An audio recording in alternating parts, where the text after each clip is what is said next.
Welcome to the VGU.TV Last of Us Spoilercast. As the title implies, today we are spoiling the game The Last of Us, a PS3 exclusive that I personally reviewed. I'm one of your hosts, Matt Mobley. With me this week, or this time I guess, since it's not a weekly thing, Allan Muir is here. Hello. I have Nate Gamer. Oh God, Henry. I also have Nate Hohl. Yo yo. And special guest star, haven't been on a podcast like that I've hosted with you ever, James Pungello. Hello. So, I mentioned this in the chat, guys, but I want to kind of cue the listeners in on this one. What we're going to do is we're spoiling The Last of Us, and since there's just so much to talk about in that game, I figure it's probably easier to just start from the beginning and work chronologically. So, obviously, we're going to start with the prologue. I played the prologue. I put it in, I was like, oh, I gotta play this Last of Us. And I put it in, and I was like, oh man, what's going on? And like, obviously, it opens up with this little girl on the couch. And Joel comes home, and he's looking young, and he sits down, and he's like, what are you doing? Oh, what are you doing here? You know. It's been a long time. I don't know the exact line. but she gives him a watch. It's Joel's birthday. It's Joel's birthday, guys. And she gives him a watch. She says, I don't know if it works really well. Turns out this is Joel's daughter. Now, I'm sure you guys had the same idea that I did. In the back of your mind, you're like, well, that's not Ellie, so something obviously happens to her. Oh, yeah. Oh, I knew she was dead the second I saw she's her. gonna Like, die she's so bad. Gonna die. There's Especially like, when they have you play as her. Like, oh man. there's like a thought in the back of your mind. I know, at least for me, I don't know about you guys, but there was just this vague hope in my mind, like, please just let them like drift apart over time. Maybe she stayed in Texas in the quarantine zone or something, but she didn't. Now, of course, James and we discussed this the other day, and he said I expected an infected to get her.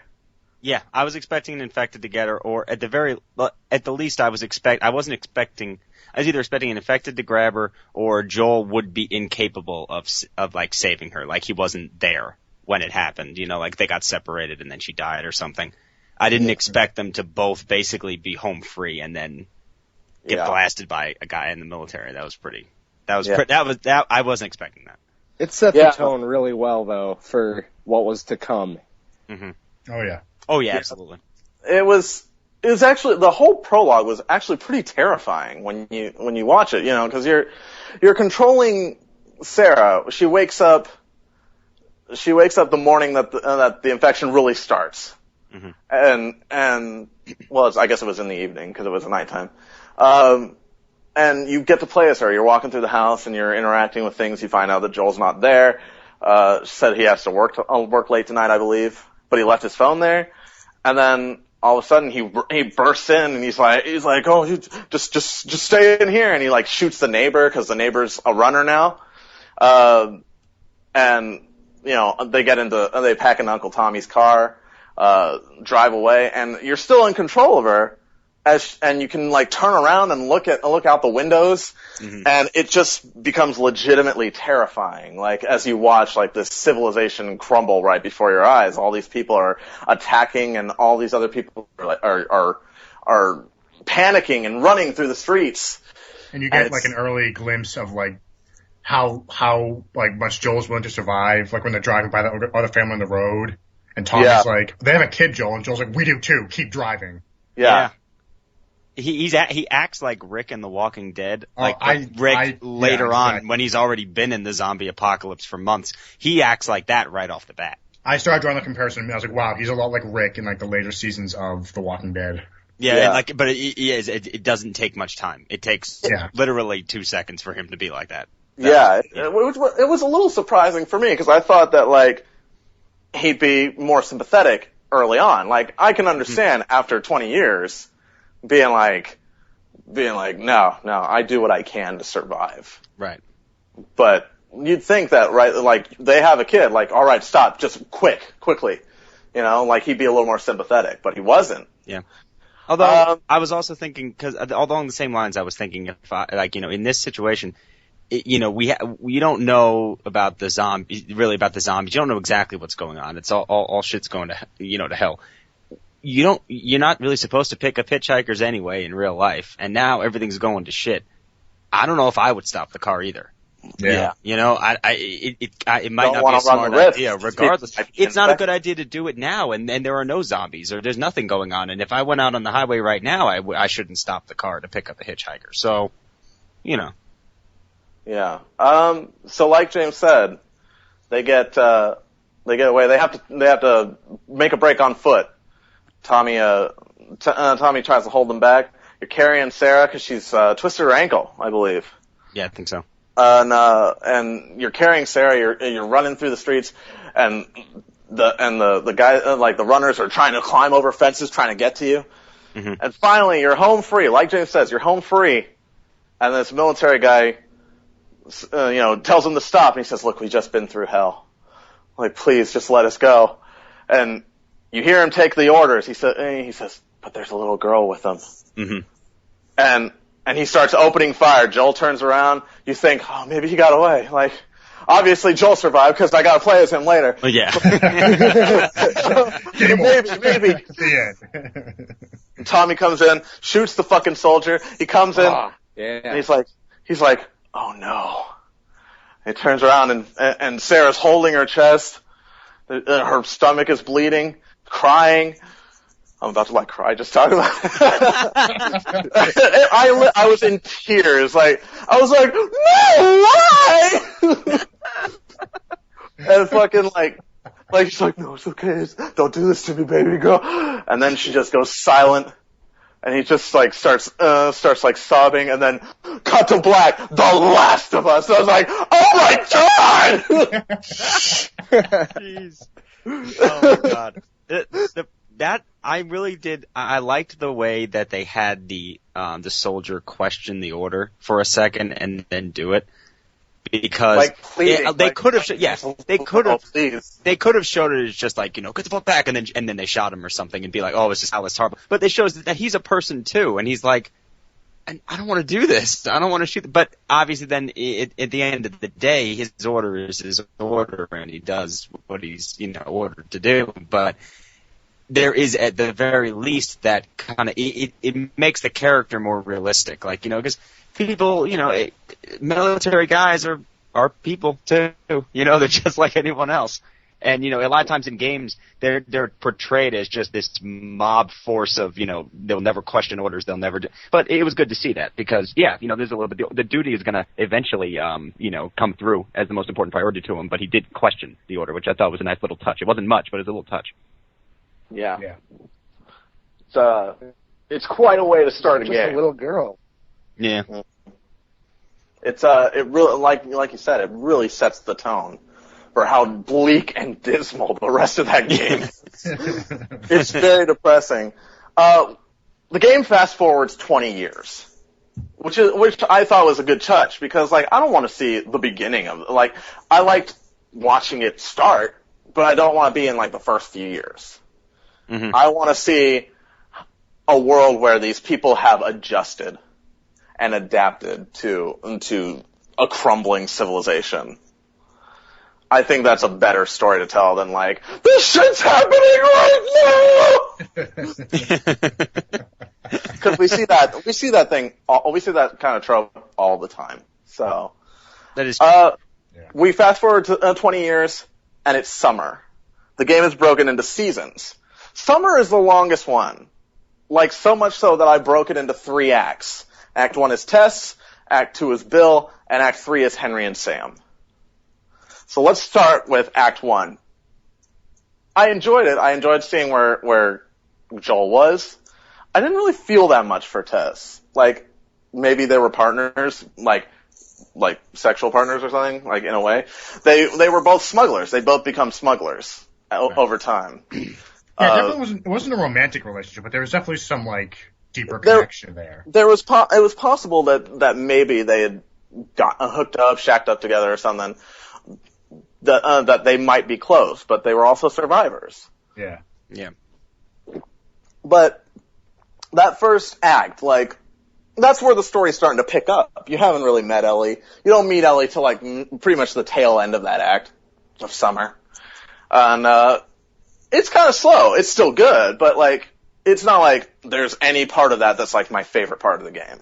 If you guys get my drift. Yeah, well, it's still very much establishing everything. And obviously, I knew when I was playing through that, I'm like, all right, well, I haven't even met the girl yet. So clearly the story hasn't really ramped up because, we haven't met Ellie. So, I'm just kind of wondering how these other characters have anything to do with the story. Because really, the story is, and you knew this going in, was of Joel and Ellie. It was their story. So the idea that what does Tess even have to do with it at all?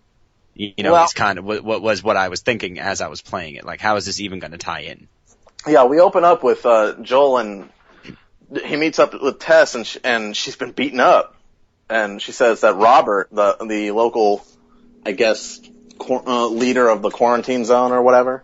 I don't know exactly what his role was, but he's kind of a prominent figurehead, you could say. Right. He kind of double-crossed them and stole the weapons that they were supposed to be smuggling. He's more of a merchant, like, dealer than a leader. Yeah. Right, because the government, the military, is still in control of the quarantine zones. Yeah. So they decide we're gonna get revenge. They go after Robert. We watch him. He says, "I traded your weapons to the Fireflies, which are a mercenary group. They kind of rebel against the orders of the government and the leaders of the quarantine zones and all that. Yeah, they're like an anti-government militia.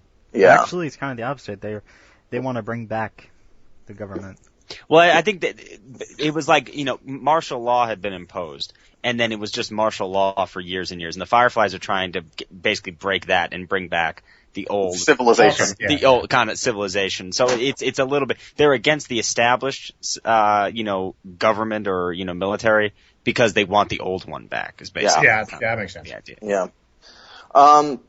So, they were like, fuck them. They shoot Robert.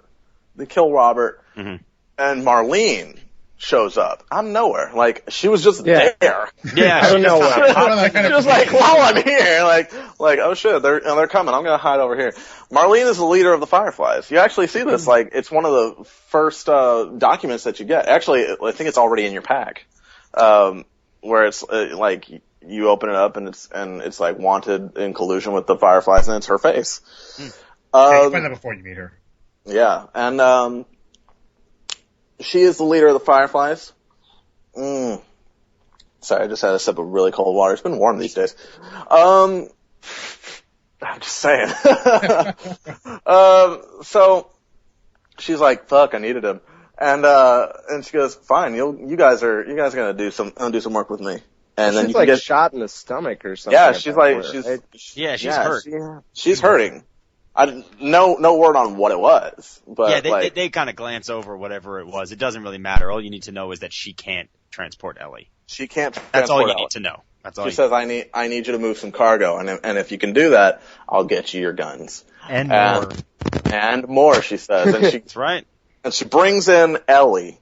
They meet up with Ellie, and they're like, "We're transporting this girl. Like, why?" And she doesn't tell them why. She just says it's important. They start trying to. And they're like, fine, whatever. Tess is like, it's just cargo, Joel. Just like she says in the trailer. You find out that Joel's brother Tommy is still alive because he knew him, like he used to be with the Fireflies. Right? Yeah, Tommy was with the Fireflies. Single player DLC, hopefully Tommy DLC. Yeah, seriously.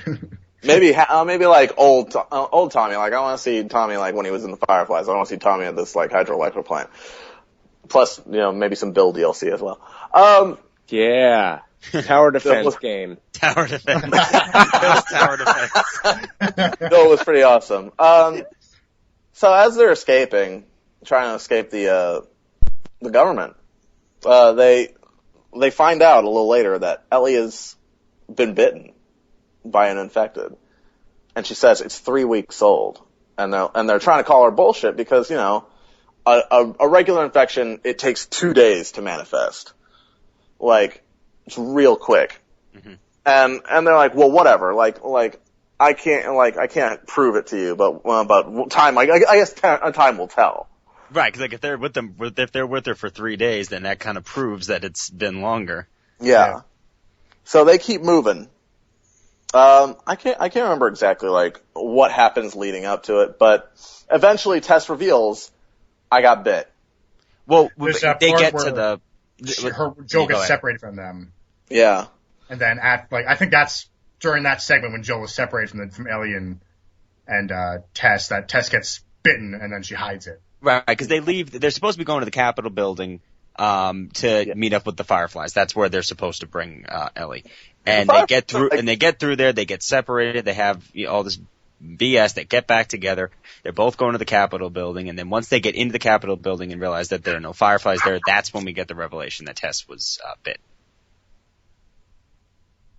Yeah. Yeah. Sorry, guys. Hey, I'm trying to talk about The Last of Us. Shut your mouth. Jeez.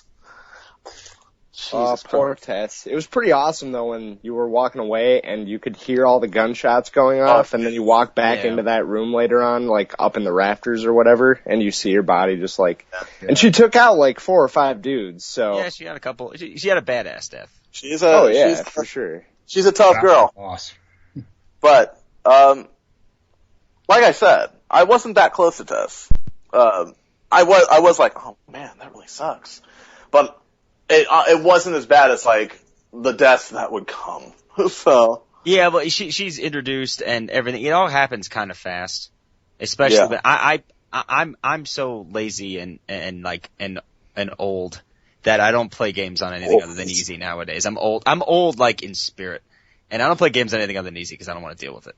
So I play easy and I go flying through. I'm 24, but I'm 84 in my mind. And the way I act is like I don't feel like trying, so I play games on easy mode. So you go through hard quickly. mode is a very good experience. Survivor is supposed to be really really good too, but it's much harder, obviously. But I don't have the inclination to die a bajillion times. I really don't. I had a friend that said he started on Survivor, and you can't use your listening power thing.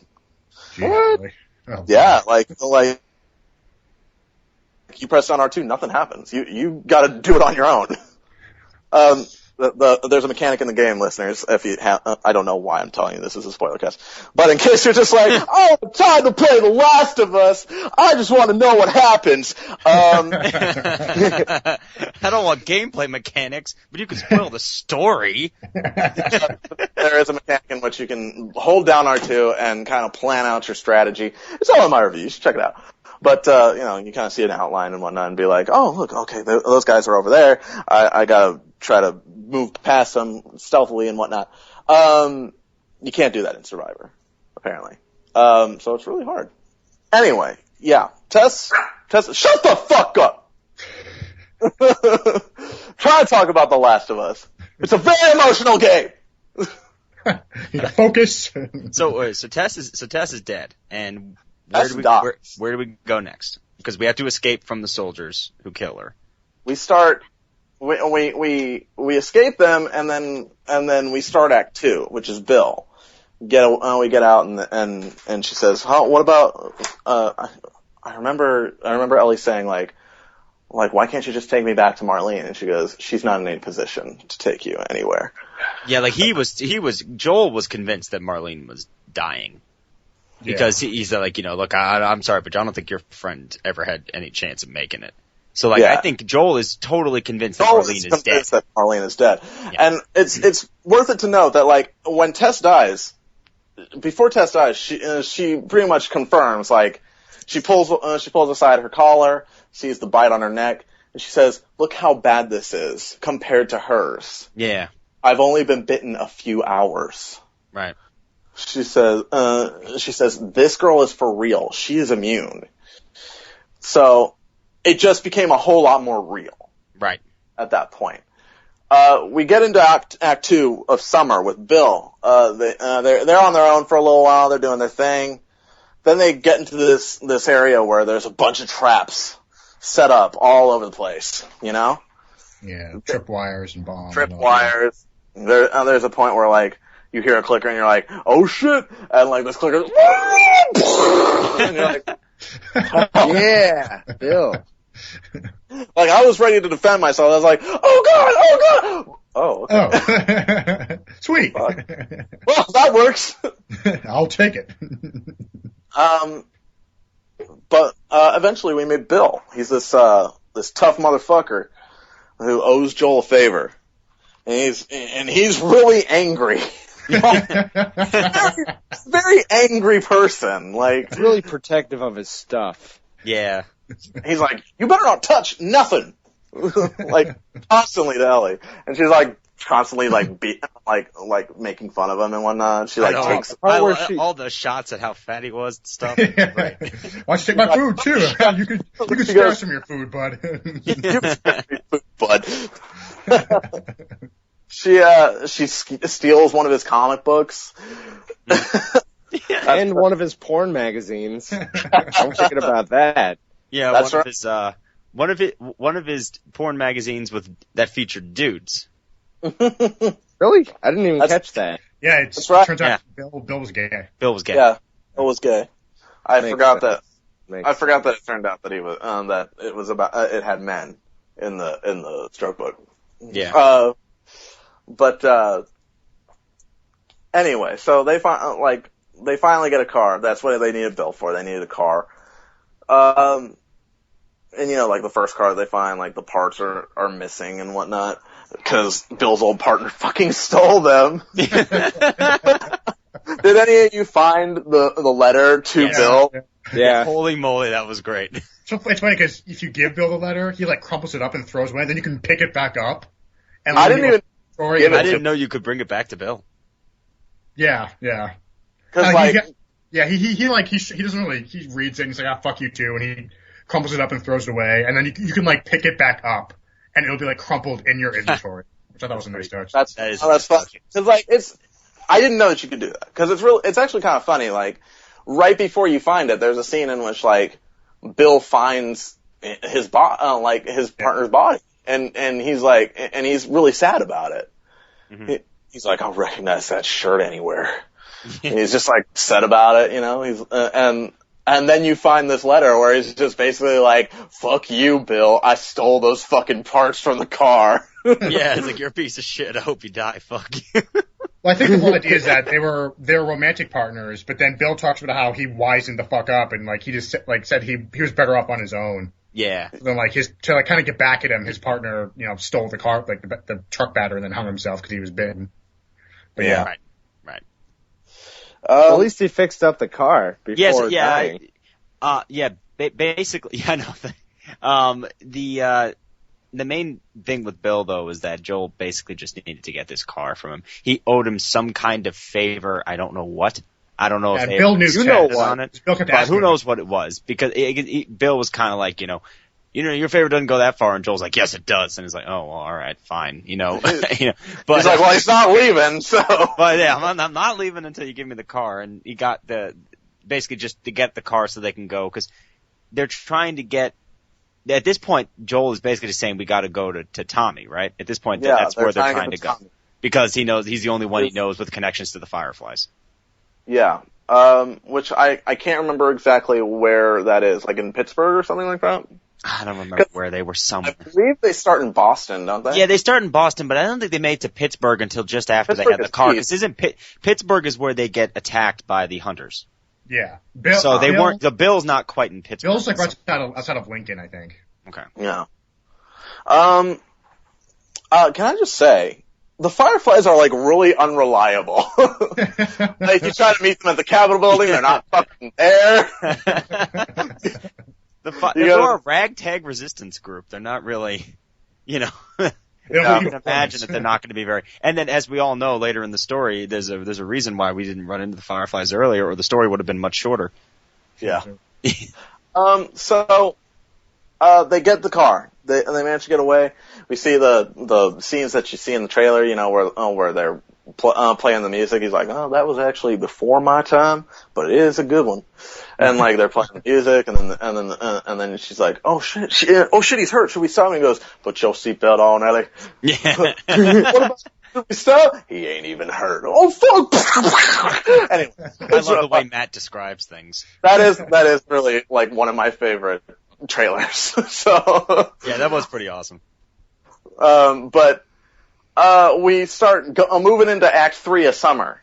They kind of get themselves away from the hunters, which are they're people. They aren't infected, but they've learned to survive. They've learned to adapt. They're raiders. And they're raiders. They will kill you. Post-apocalyptic raiders.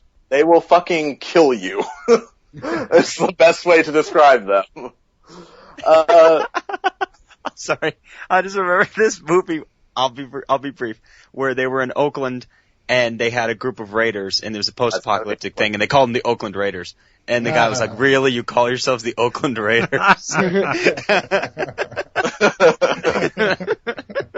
Sorry. It's anyway, yeah, these guys will fucking kill you. They are not afraid. Right. Anyway, so they get away and they end up meeting these two people, Henry and Sam, brothers. It's been a while since I've been on Summer, so I can't exactly. You guys will have to help me with this one because I definitely know a lot about winter and a little more about fall. And definitely some about spring. So summer being the earliest. You guys will have to kind of help me fill in the blanks with Henry and Sam, leading up to the climactic ending to summer. So what do you remember? Because I just played it a couple days ago, so I remember them. I remember them running around, of course, and then. Okay. Apocalyptic world. At one point, they ditch them.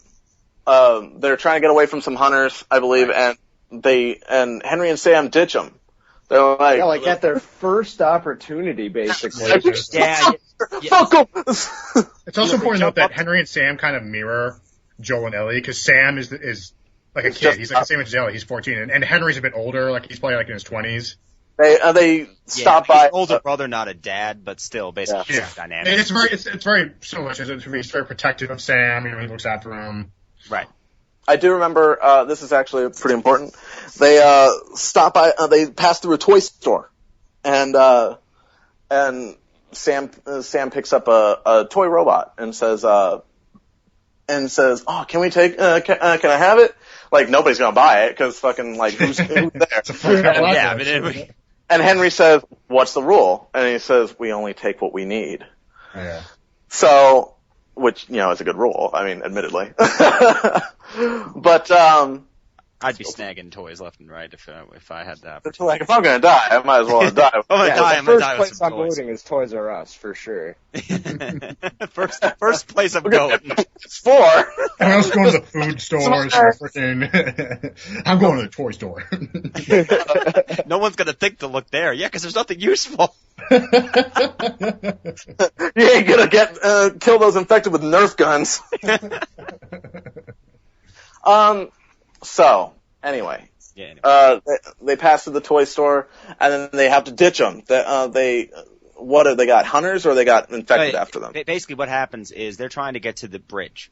And they're trying to sneak by at night because there's only like a skeleton crew of hunters there. That's right. And they go through and they're trying to get up on top of this bus. And there's like a part of a ladder is at the very top, but they have to boost the kids up there so they can even grab the ladder. When Ellie goes to go up, because they got Henry, Sam goes up, Henry goes up. Now Ellie is going up. She just barely gets up there, but the ladder breaks. So the ladder's now down and they can't get Joel up. So Henry goes, "We're leaving," and grabs Sam and leaves. And Ellie jumps back down and says, "We're not leaving. Let's stick together." We're not. Yeah, exactly. We're sticking together. We're not going to get separated. So then Joel and Ellie have to escape by themselves, and they don't know where Henry and Sam went off to. They just ran. They left. They ditched them. Exactly. So they kind of make their way. They run into them again, and Joel nearly shoots Sam, or not Sam. I'm sorry, Henry. Joel nearly shoots Henry in anger. He's pissed. But he's pissed, and I would be too. Same thing. Joel and Ellie jumped off a bridge into the water, and it turns out that like Henry and Sam like saved them from the water. You just don't see it. Right. You don't see it. They get they get taken up into like the tide and slammed into like a rock, and it leaves them unconscious, and then because Henry Ellie can't jumps swim. in and swim. Right, Ellie can't swim, which I thought was a fantastic thing to put into the game, because it leads you, it's this whole bringing that whole protective mentality of Joel over Ellie. The fact that she's so vulnerable when you're around water really makes the whole experience different. You know, he's kind of up the ante, like, you know, cause like you're in like say Uncharted, right? And Drake is running around swimming. He's flying under things and swimming. It's not a problem. You don't think twice. But when in The Last of Us, I would go dive underwater. I'd be like, oh shit, how is Ellie gonna do this? Because I just dove and, you know, swam underneath, this bus or whatever that's underwater, but she can't do that. And I thought that was a really cool thing. Yeah. It was a good mechanic. Sorry if you can hear that. My phone's going off. Oh, no. God I damn it, hear it, James. but... Damn it, James! Ruining everything! I got kind of sick of having to boat Ellie over like 7 different pools of water throughout the game. Kind of got old near the end. Yeah, you think at like some point over the course of like an entire year, you know, like he'd teach her like basic swimming techniques, but I almost don't even understand how I've been swimming for so long, I don't understand how people can't. Like it's almost like walking to me. I don't get how people can not swim. You move your arms. You don't even know how. You have to know how. You just move your hand. You just move your arms like when you're stretching out your shoulders and you do rhythmic, it's the same thing though. It's one and then one. It's so simple. You can take 2 seconds to tell someone to do. I don't know. To me, it's just because it's been so long. I understand how people can't swim. I can't. It doesn't even compute. Look, my girlfriend doesn't know how to swim. It's a rhythmic thing. Like you have to know how to do it. Yeah. I mean, it's hard for us to imagine, even because we know how to, but it definitely, a psychological element to it. I actually had to learn how to swim twice because I didn't swim very often after the first time. Just like it was the same thing with like riding a bike. Whoever tells you never forget how to ride a bike is full of shit. That is true. That's a bunch of bullshit. If I jumped on a bike right now, I'd be like, I'd know how to do it, but I'd be very uncomfortable at the beginning, getting used to being on a bike again. So anyway, they Henry and Sam save them and all that. They run back. They're kind of in the clear. Is this about the point they kind of? Oh no! They go through the sewers. They go through they're the making their way sewers. to the military tower. Right. Yeah, they go through the sewers. They go through the sewers and. Wait, before we get into the sewers, first you go into that boat and you find that letter from Ish. Yes, that's right. Ish was like the protagonist of that whole chapter. Ish is also the perfect example of the people who say, why don't you just take a boat out during the zombie apocalypse? Well, that's what he ran out of supplies and had to go back to the shore, so. Yeah. So that argument in this world, invalid. Ish, it's very fun to find all of the documents regarding Ish's story. Mm-hmm. Because it's so fascinating. Like he tried to take a boat out. It didn't work. He ran out of supplies. He had to go back to the shore. He ended up living in the sewers. He ran across his family. And originally he was just alone, and he was like, it gets kind of lonely down here. Maybe I should ask that family to come and spend some time here. There's like a bunch of rules and whatnot, like like posted in the sewers. One of which, one of the families, the husband's name is Kyle. And, we find out that Kyle died. Mm-hmm. He left behind his wife and his children, and Kyle fucking died. It was very sad. And actually, you do find a letter from Kyle in a house later, I believe. I don't think I found that.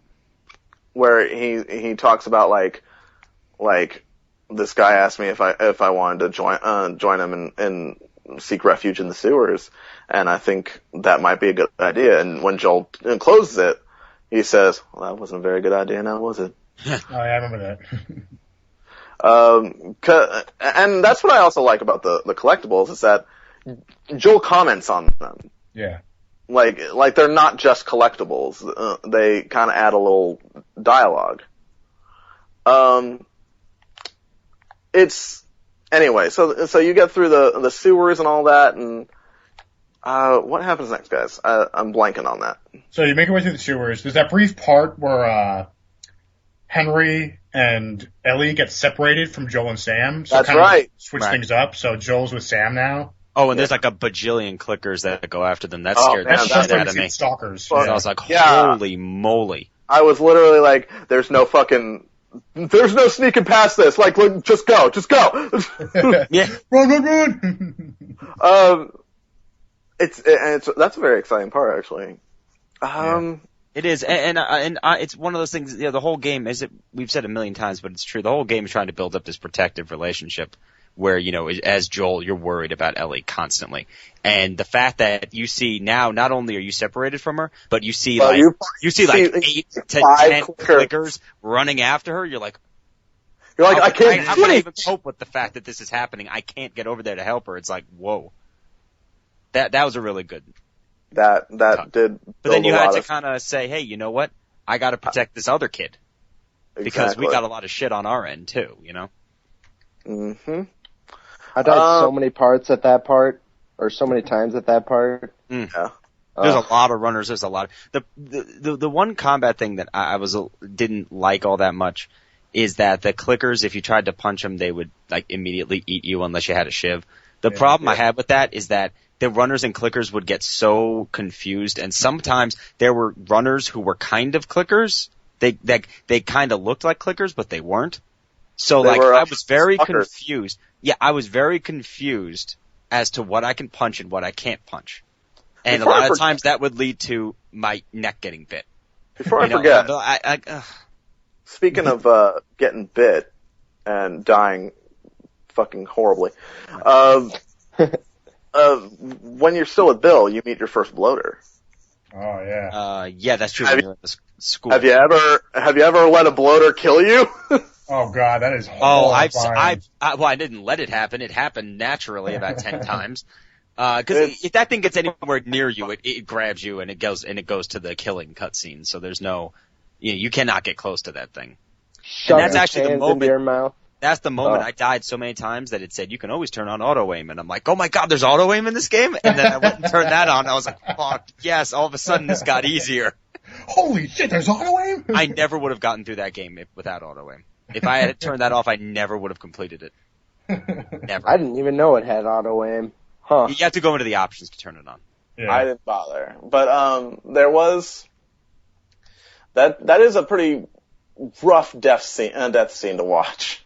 Yeah, because the bloater digs its fingers into your eye sockets and your mouth, and just rips your face, open, and like it's rough to watch in the beginning, but for a split second before it cuts to black, you see Joel's face crack apart. Yeah, like his eyes bug out and it's all red for like a really fraction of a second. It's really gross. It's pretty fucked up. This game is very violent. Anyway, what happens right after the sewer? I know that there's one more. They come out onto like that little town, and then that's right, the little town, and there's a sniper. Yeah. Oh, the hunters from the city come back, and they find you, and they bring back their stupid ass car, and the sniper keeps yelling and screaming, yeah, while he's shooting at you, the asshole. I couldn't wait to just see if that helps. I couldn't wait to just blow his brains out. That asshole. I died a lot during that point.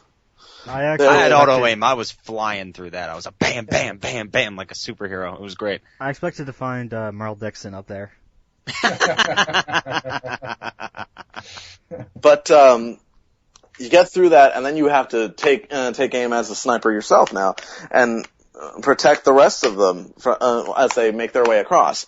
And halfway across, they get jumped by some runners. And clickers. Mm-hmm. And you're just trying, like, all you can do is just shoot them and keep shooting and try to get them off of them. And they get away, they seek refuge in a house, and they're talking, and then there's this really poignant scene that I really love between Ellie and Sam. She walks into the other room to talk to Sam, and she is it before or after the entire discussion that she gives him the toy. Yeah, she talks about how, what are you afraid of and everything. Yeah, that's another one of my favorite lines, and it's also in a trailer where he says, "How come you're never scared?" And she says, "Who says I'm not?" Yeah. And it's a very important scene where we see that, like, as tough as this girl is, and the tough act that she puts on, she's still just a kid. Yeah. And she's still very scared. But you also do kind of see that she clearly handles herself better than like her peers, because you see Sam freaking out much more than her. And even he's like, "How are you not scared?" Like, it doesn't even come across to Sam that she's scared at all. They have a very good discussion about the afterlife, I believe, in a way. Yeah, well, they ask, yeah. Like when you die, and like Henry says that these people, like these infected, they're not people anymore, and he asks like, what do you think that means and all that, and after this really good discussion, she reaches into her bag. She says, "I almost forgot," and she pulls out the robot toy that Sam grabbed in the toy store, and says, "I grabbed it for you," and she sets it on the desk. And she says, "Get some sleep," and she leaves the room. And at that point, I'm like, during this scene, I'm like, they wouldn't be showing this if there wasn't bad news. Oh yeah, no. You could tell. You could tell Sam was bitten. Like, and I had a feeling when they got jumped in the neighborhood. Like, I was like, oh no, Sam got bit. And also, how sad is it that Ellie and Joel and Henry all sleep in one room together, and Sam just sleeps in a room on his own. Yeah, I was like, that's interesting. That was interesting. Wait a minute. It's like, hey, Sam, get the hell away from us. No one wants you here. But Sam pulls up his pant leg, and you see a bite on his ankle. Right. And the next morning, they're talking, and Ellie says, "Where's Sam?" And Henry says, "I thought I let him sleep in today. You can go wake him up if you like." And it's Ellie that finds him. She opens the door, and he's standing there facing the wall and making those sounds that a runner makes. And she screams, and Sam jumps her, and Joel's about to shoot, and Henry shoots him instead.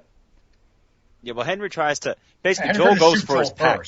Joel goes for his pack to get his gun. Henry says no. Henry points the gun at him and says, "That's my brother." Do you blah blah blah? And then Joel sees that Ellie is about to be killed, so he's like, fuck it, and he goes to towards the pack again. And Henry, instead of shooting Joel, shoots Sam. And then I believe he points the gun at Joel again. Yes, he says it's your fault. He says it's your fault. Mm-hmm. He's hysterical. He's in tears. He says it's your fault. And Joel just pleads with him like, Henry, just put the gun down. Right. And instead of shooting him, Henry turns the gun on himself. Henry has so many emotions in 2 seconds, really. He goes from scared to blame, to blaming someone else, to blaming himself. All of these things happen so quickly. 5 stages of death. Yeah. Right there. He goes through all of them in 2 seconds, and then just turns the gun on himself. And what's funny is when he turned the gun on himself, and shot, first of all, the second I saw that Sam was bit, I knew exactly what was going to happen. I called it. I said, all right, he's going to turn, they're going to kill him, Henry's going to shoot himself. I knew it, and I think it's because you watch stuff like The Walking Dead, it's just as fucked up, so it's the same basic, the premise, Which is kind of unfortunate for me, because I'm not caught up on The Walking Dead. I've only seen the first season.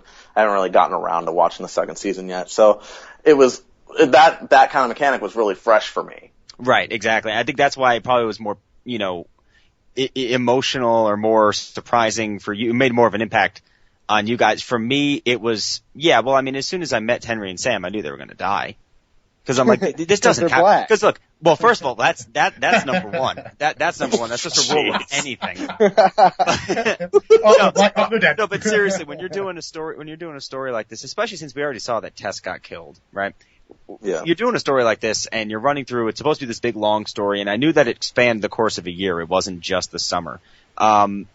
I'm like, all right, well, anybody we meet along the way is probably going to die before we get to the finale. I doubt we're going to be traveling with these people for the duration of the game.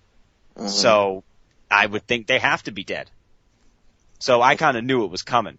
But I do have to say, it did take me a bit by surprise just how quickly he killed himself. I thought they might have done a thing where they where Henry tried to struggle with losing Sam and then couldn't take it after a while or something. Cause, sometimes they do the thing where the character is like, just distraught. And then at the earliest opportunity, he kind of just throws himself at infected to, just to basically suicide by, go out, I guess, go out and blaze of glory. But instead of any of that, there was no character exploration after it was he just pretty pretty much shoots his brains immediate. out. Yeah. And that was pretty quick. That was a little, I wouldn't say shocked, but it wasn't exactly expecting it to go down exactly that way, but I did know that Henry was probably going to kill himself. Right. It is though, in this world, it is it makes sense. Like, yeah. that's the only family he has left. Yeah. There's no, nothing else. He even says in the previous scene, cause they're trying to get to a radio tower, which they never fucking did, by the way. But, yeah. But he says, I don't think they're going to answer. And there's no more on that. He just says, I don't think that they're going to answer. And so he's already thinking that.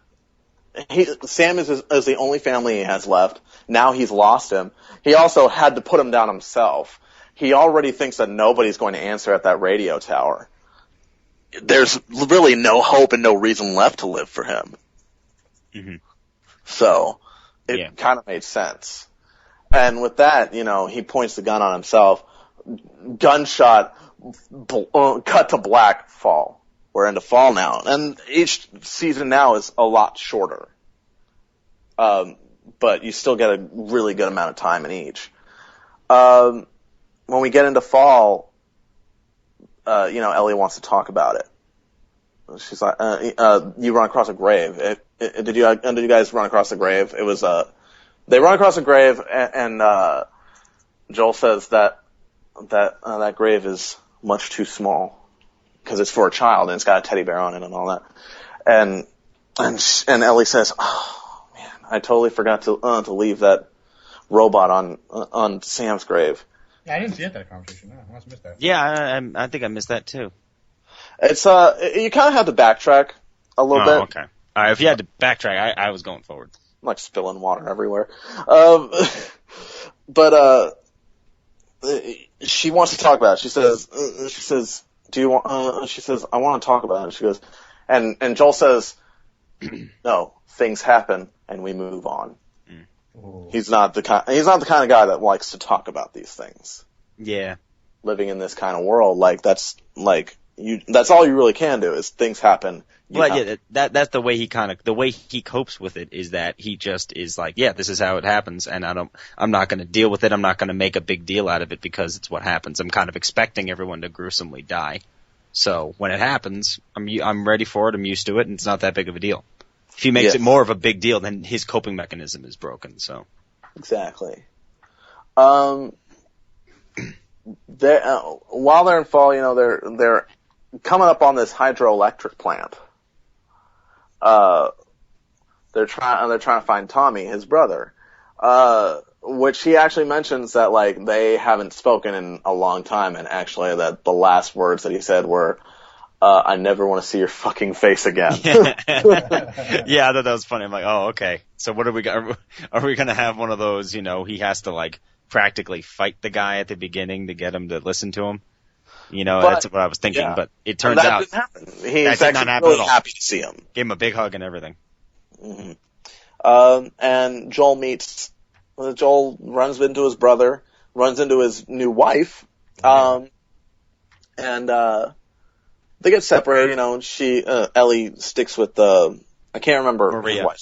Maria. Ellie sticks with Maria, and Joel goes to Tommy to kind of talk to him about taking Ellie off his hands because he doesn't want to ferry this kid across the nation. He wants to pass her off and get the job done because he doesn't want to be a part of it anymore. He's been through some shit. There's a good scene where Tommy stops at a locker and says, I found something. He says, I went back, I was in Texas a while back and, kind of rooted around in the place, and I found this, and it's a picture of Joel and Sarah. Mm-hmm. And Joel says, no thanks, I'm good. Mm-hmm. Kind of keeping in tune with, like, things happen and you move on. Right. Yeah. That's the way it is. The hunters attack the plant, and they come fend off. They also get the plant working. I don't remember if that was before or after, but regardless, those two things happen. Hunters attack like immediately after they get the plant running. Yeah, they get the plant running, and then literally like 10 seconds later, it's like, oh my god, they're inside the perimeter. They also have horses, I should mention, because that happens. I hate it. But there was no horse stealth, though, which was a little. There was no horse stealth. Stay tuned for Metal Gear Solid 5. That's next gen only. Okay, that's true. Next gen. Is that? I didn't know that was. I thought that was also a PS3 title. Regardless, horse stealth is a next gen exclusive. Yeah, we're making a joke. Oh, okay, I didn't realize. Regardless, I was gonna get that game on PS4 anyway. Anyway, so they kind of meet up with the girls again. They're talking to Ellie. Joel's talking to Ellie. He says, I'm going to give you, because Tommy's talking to Maria, and she says, fine. And Joel tells Ellie, he's like, I'm trying to let you go with Tommy so that you can go see the Fireflies. And she doesn't want to. She's stuck with Joel this long. She should stick with Joel. Right. And she doesn't like that idea. And apparently her and Maria have been talking, so she knows about Sarah. And she says, I know I'm not your daughter, but you can't just, pawn me off. And he says, you're right. You are not my daughter, and I am sure as hell not your dad. Yeah. This all happened after she ran away from the camp, and then they tracked her down to this house. No, because I believe that happened. No, that happened in the house. It happened in the house. Does it? Yep, Yeah. It happened in the house. That's when they had their big blowout. She seemed to run away for almost no reason, because he's about to talk. He told her that he wanted to pawn her off on Tommy, and she was upset, so she took a horse. Yeah, he doesn't really say. She is like, so what are they talking about? And he doesn't really say anything, but she kind of knows. So she knows, but he doesn't actually say. Yeah, I'm going to give you off to Tommy until the house. So she just goes off an assumption. House. Got a little mixed up. That's when she's like, I know I'm not your daughter. He's like, yeah, you're right. I'm not your father. So she takes off on a horse, ends up in a house. They find her. They have that altercation. She handles herself pretty well when hunters attack. So apparently she flies through those hunters, but Tommy and Joel get knocked off their horses and have to fight them in this big scene. But apparently she just blew right through them. Yeah, they're like, it's just a girl. Who fucking cares? She's only the key to saving humanity. Just a girl on the horse, people. Let her go. Nothing to see here. So, anyway, she handles herself pretty well. They get back, they meet up with her, and Joel says, you know what, where do we need to go? Implying that, he's gonna go. Right. Like he says, your wife scares me, so, why don't you just tell me where we need to go? That's like his excuse for the fact that he's actually starting to get attached to Ellie, and he doesn't. Yes, exactly. Her. But to be fair, Tommy's wife is scary. Yeah, she is pretty frightening. So anyway, what happens next? Tommy tells them to go to a university campus in where? Was it Colorado? North Carolina, I think. I thought it was one of the Carolinas. I think it was North Carolina. I think it was South Carolina, U.S. Whoa. Yeah. Was it the Carolinas? Wow, I heard Colorado. That's where I thought it was Colorado. Because I'm pretty sure it was C. Oh, was it? Okay. Oh, okay. See, that fucking play. Oh, yeah, that's right. Because he says that, doesn't he? Yeah, Eastern Colorado. He said, University of Eastern Colorado. University of Colorado, yeah, UEC. And he actually does say go Longhorns. Yeah. The entire time I was playing this, I felt incredibly stupid because I have not looked at a map in years. It's like I have no idea where these places are. How are they going to get... This place is all over the map, huh? I was when he said, okay, we gotta go out to Colorado, I'm like, son of a bitch, this is a long journey on a horse. I'm like, geez. We would travel forever. I mean, they went from Boston to Pittsburgh to Missouri. Yeah. And then to Salt Lake City. Yeah, and then up to Colorado and then down to Salt Lake City. It was like, whoa, this was a big, long trek. So, anyway, they make it to the University of Eastern Colorado, get inside. There's some hunters in there. But they find a bunch of, recorders and notes and find out that, the Fireflies are fucking gone. Of course they are. Of course. They got driven out, I believe. There was also some infected monkeys. Were they infected or were they just monkeys? No, they were infected. That's actually... They were infected because they were testing. But they never attacked, though. No. They weren't hostile. No, they weren't hostile, but they never attacked. And that's why, like, Joel, like, when you pick up a note I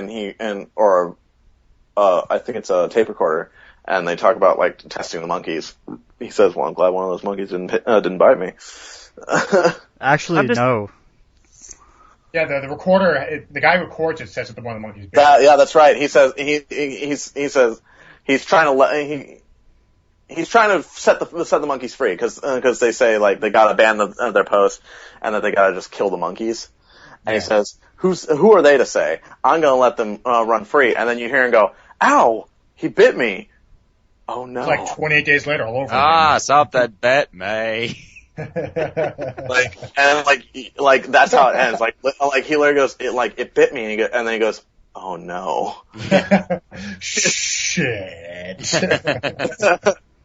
But they find out the monkeys don't even want to bother you, even though they're infected.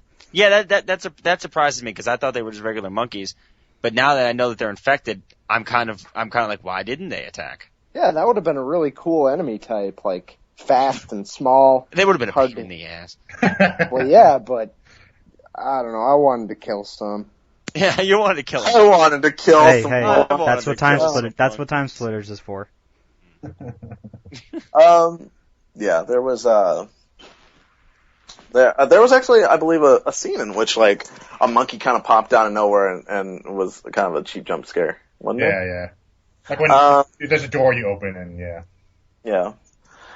So, anyway, they find a recording that says that they're in Salt Lake City. And that's where they gotta go next. Right.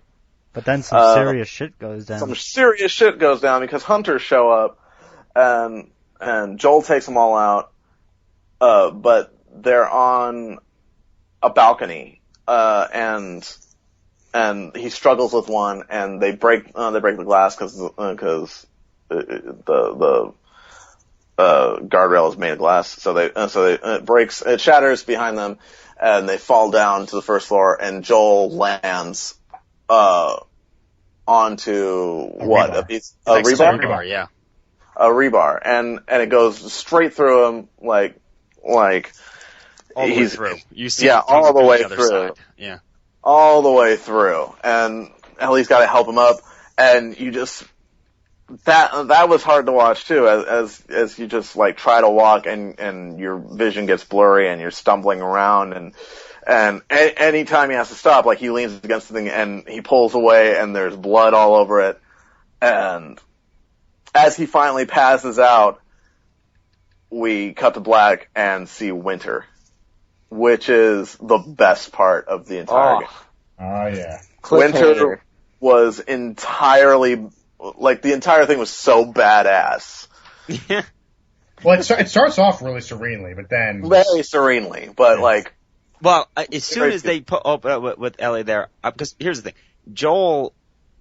usually when something impales you through the gut, you're dead. Mm-hmm. That's generally how it works.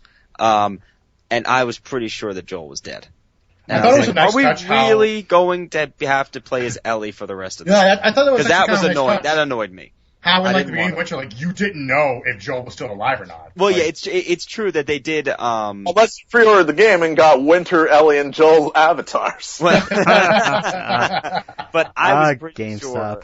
I was pretty sure I was pretty sure that Joel was dead, and I was pretty sure they were going to do the whole, like, well, Ellie just kind of takes the spirit of what Joel taught her, and I was like, oh, fuck that. I don't want to play as for the rest of the game. I'm done. Ellie was really good, though. Like, Ellie, she had that... Well, because I had the auto-aim, and I had, like, infinite amount of rifle rounds. Oh, yeah, of course. But other than that, she was a pain in the ass. You couldn't punch anybody because... Like, she had the knife. Man, but it was still really difficult. You know, Joel could take more of a beating than she could. It was, I don't know, I didn't like... I liked it when Joel woke up. Like that. I was like, fine, okay, Joel's still alive. I can deal with playing as Ellie for portions, but I was not happy with the prospect of the rest of the game is going to be playing as Ellie. That thought pissed me off. Right. So we opened with winter, and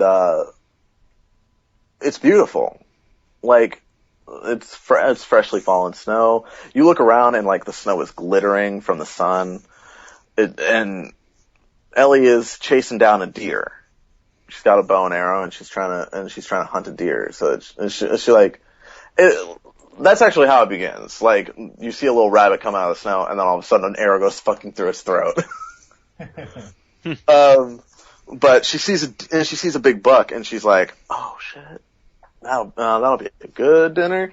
So she's like trying to chase it down and all that, and gets a couple of arrows in it. She's like, and like, it's funny because like, I was kind of following her around, and like, it would keep running off. I don't know if that was scripted or not, but like maybe I was just a little too loud, and I could get more arrows into it. But I did get 2 arrows into it at one point, and was following it, and like, there's so much blood on the snow, and she goes, how is this thing still alive?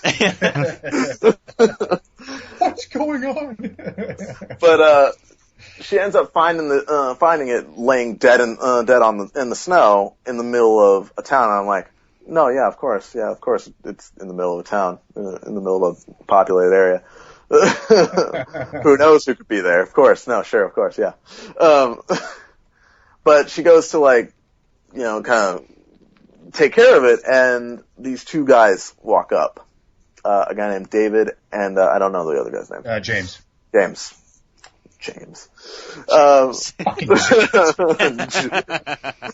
James, the sponge, Jimmy P.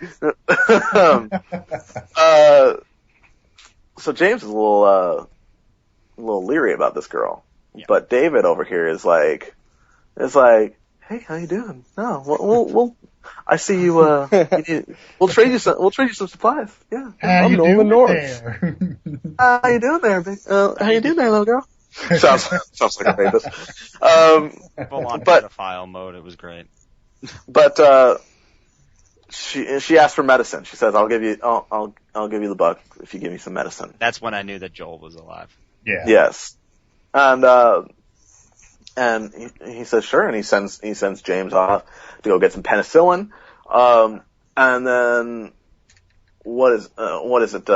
It's clickers and runners. They're a bunch of runners and clickers attack. They get they're getting bombarded, so they kind of lock themselves in a house. And they start firing off rounds and all that. They end up getting separated at one point. Then they meet back up. Anyway, they finally get away from all of it. And they make it to the clear. And they're kind of relaxing, and David says to her, she says, it's really funny. I think that everything kind of happens for a reason. Just like, and he mentions that, it's funny that I sent some guys over to Colorado to the university a while back, and they said that a madman with a little girl. A lunatic, A lunatic with a girl. Some lunatic killed all of them. A lunatic with a little girl with them. Yeah. And she knows he's talking about her and Joel. She did exactly what I would have done too. Usually they don't do this a lot of the times when they do these big dramatic reveals like they did that way in the way he's like talking. She grabs that gun pretty quickly. Yeah. And trains it right on him. And I'm like, thank you, because usually in any kind of movie or something, they're all like, and they wait around for like 10 minutes. It's like, look, all of a sudden this guy's getting really creepy and really scary. I'm getting the gun. That's the first thing I'm doing. As soon as you get creepy, I'm getting the gun. David lets her go though. Yes. It's also worth mentioning, we go much further, that David is also voiced by Nolan. James comes back, he puts a gun on Ellie, but David's like, no, let her go. Like, they give her the medicine and she runs off. Right. David is voiced by David is voiced by Nolan North, I wanted to mention as well. Yeah. I didn't know that until I beat the game, so the credits. Yeah. Troy Baker is Joel, Nolan North is David. Troy Baker and Nolan North do a very good job of not sounding like Troy Baker and Nolan North in this game. Yeah. But, anyway. So they follow her. She gets back to a neighborhood where she's got Joel kind of stashed in a garage. He's still alive, but kind of barely, just like huddled up under a blanket. She tries to give him some medicine. She gives him some medicine, but they follow her. She falls asleep for a little while. She wakes up.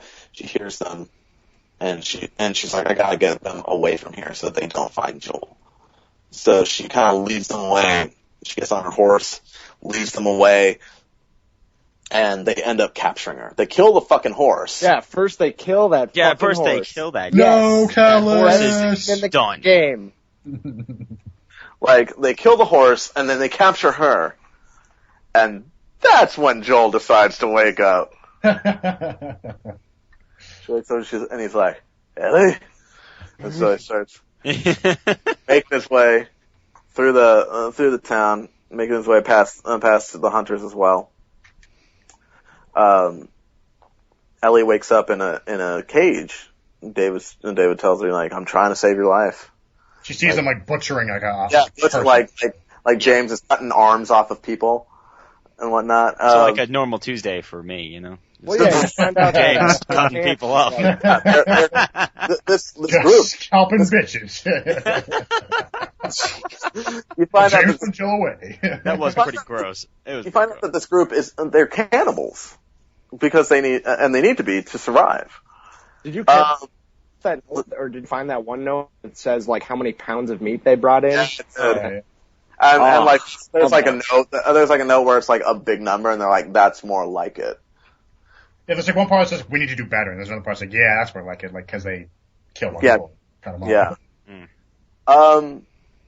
David says, I'm trying to save your life. Just join us. Like, and you can continue to live. And she like, what does she do? She like breaks his wrist. He like puts his hand, like he tries to like reassure her by like giving her his hand, and she like takes it, and like it seems like she's like believing him, but then she just fucking like breaks his finger. He tries to grab his keys. Great. Yeah. Mm-hmm.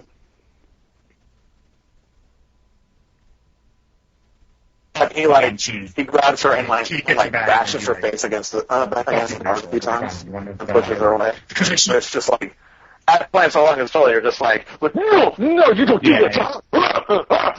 You start sounding like Tim Allen from Home Improvement.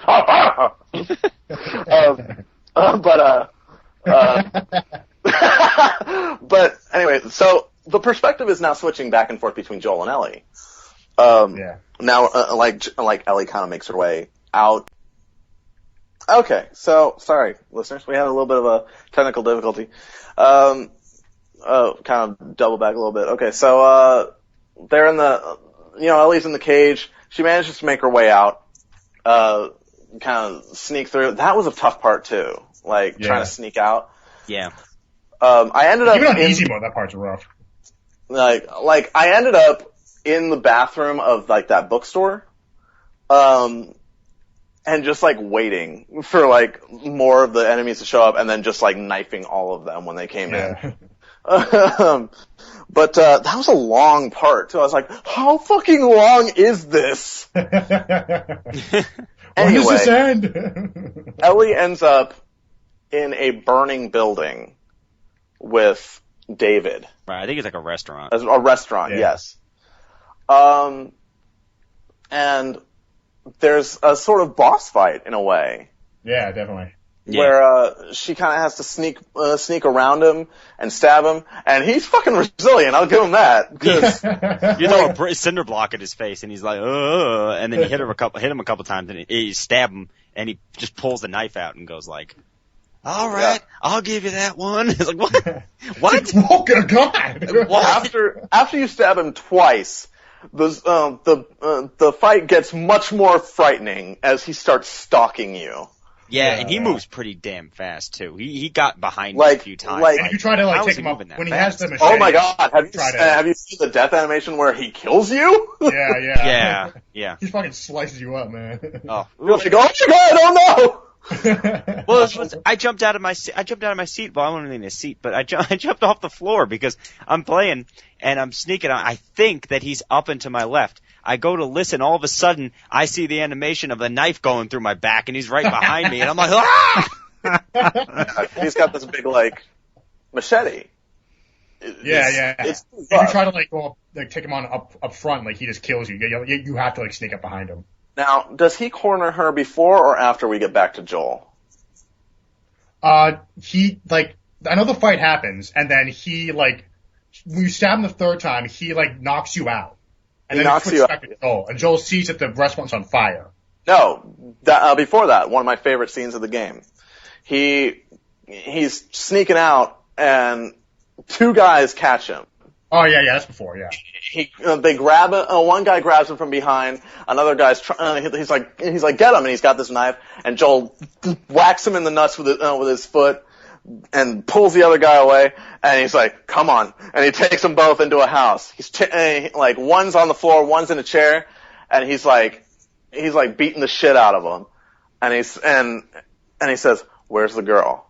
And he says, "I don't know, no little girl, man." And he digs a knife into right behind his knee, and he says, and he's screaming. He says, "Look, right here."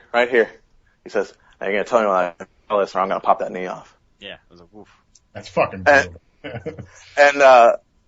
And he says, "Yeah, the little girl, David's new pet, got him in the restaurant." And he says, and he pulls out, and he puts the knife, and he pulls the knife out. He puts it in his mouth, and he pulls out a map. He says, "Hey, you're gonna mark it on this map." No, wasn't that later? I think that was in the hospital, wasn't it? No. That was this part? That was this part. Yeah. Yeah, this was the other part. He says, you're gonna mark it on this map, and it better be the same place that your buddy points to. And he marks it, and he says, "Go ahead, check with him. He'll confirm it." And he strangles the guy and snaps his neck, and the chair falls over, and the other guy on the floor goes, "Fuck you, man. He told you what you wanted to know." He says, "I'm not telling you shit." And then Joel gives probably my favorite line of the entire game, where he says, "That's all right. I believe him." Yeah. And he takes a pipe and fucking bashes his head in. Yeah, that was just that was perfect. It was perfect. I just want to say that prior to this, I had just got during fall, I had gotten the flamethrower. Mm-hmm. Oh yeah. And when I was going into the town, it was just so great just seeing these enemies that had no idea what was in front of them, and just burning them alive. This may be the only game that actually makes me feel like a sociopath. And that's kind of the point. Because you are kind of a sociopath. You are not a sociopath. Well, in a way. Yeah, he's a sociopath. Joel's clearly unhinged, and he's not playing with a full deck of cards. You know what I mean? Naughty Dog makes a great. This is what I commend Naughty Dog for. When you play Uncharted, Nathan Drake is the biggest mass murderer of gaming history. Yeah. He just shoots all these pirates, and it's whatever. He just shrugs it off. I got this. And so do you. You're who cares? They're pirates, right? But when you're Joel, you watch him strangle someone to death or bash someone's face in, and it's much brutal. They feel more like people. You're you just fucking killed a person. Anyway, Joel manages to make it into the restaurant. David's kind of straddling Ellie, kind of got a corner. She sees her knife under something. Actually, that's the machete. Yeah, and she's trying to reach for it, and there's speculation that David was getting ready to rape her. Yeah, that's really heavily implied. Mm-hmm. I was more concerned about like what's going on and like please fucking kill him. Like Joel, get in there, like to even notice that that was happening. I was just like, I just want this motherfucker dead. Like, but Ellie manages to grab the knife. I believe it's a machete. The machete. That's right. Yeah. She grabs the machete and gains the upper hand and just fucking stabs him to death. And it's just like brutally like fucking hacking him away. Oh yeah, she hacks the shit out of his face. And diving the fucking knife into him and whatnot. Yeah. Until Joel finally like touches her shoulder and she like panics and she says and he's like, it's just me. Mm-hmm. And they get her out of there. And then we cut to black. And I thought that Joel was gonna like save her. You know, I thought so too. I thought so too.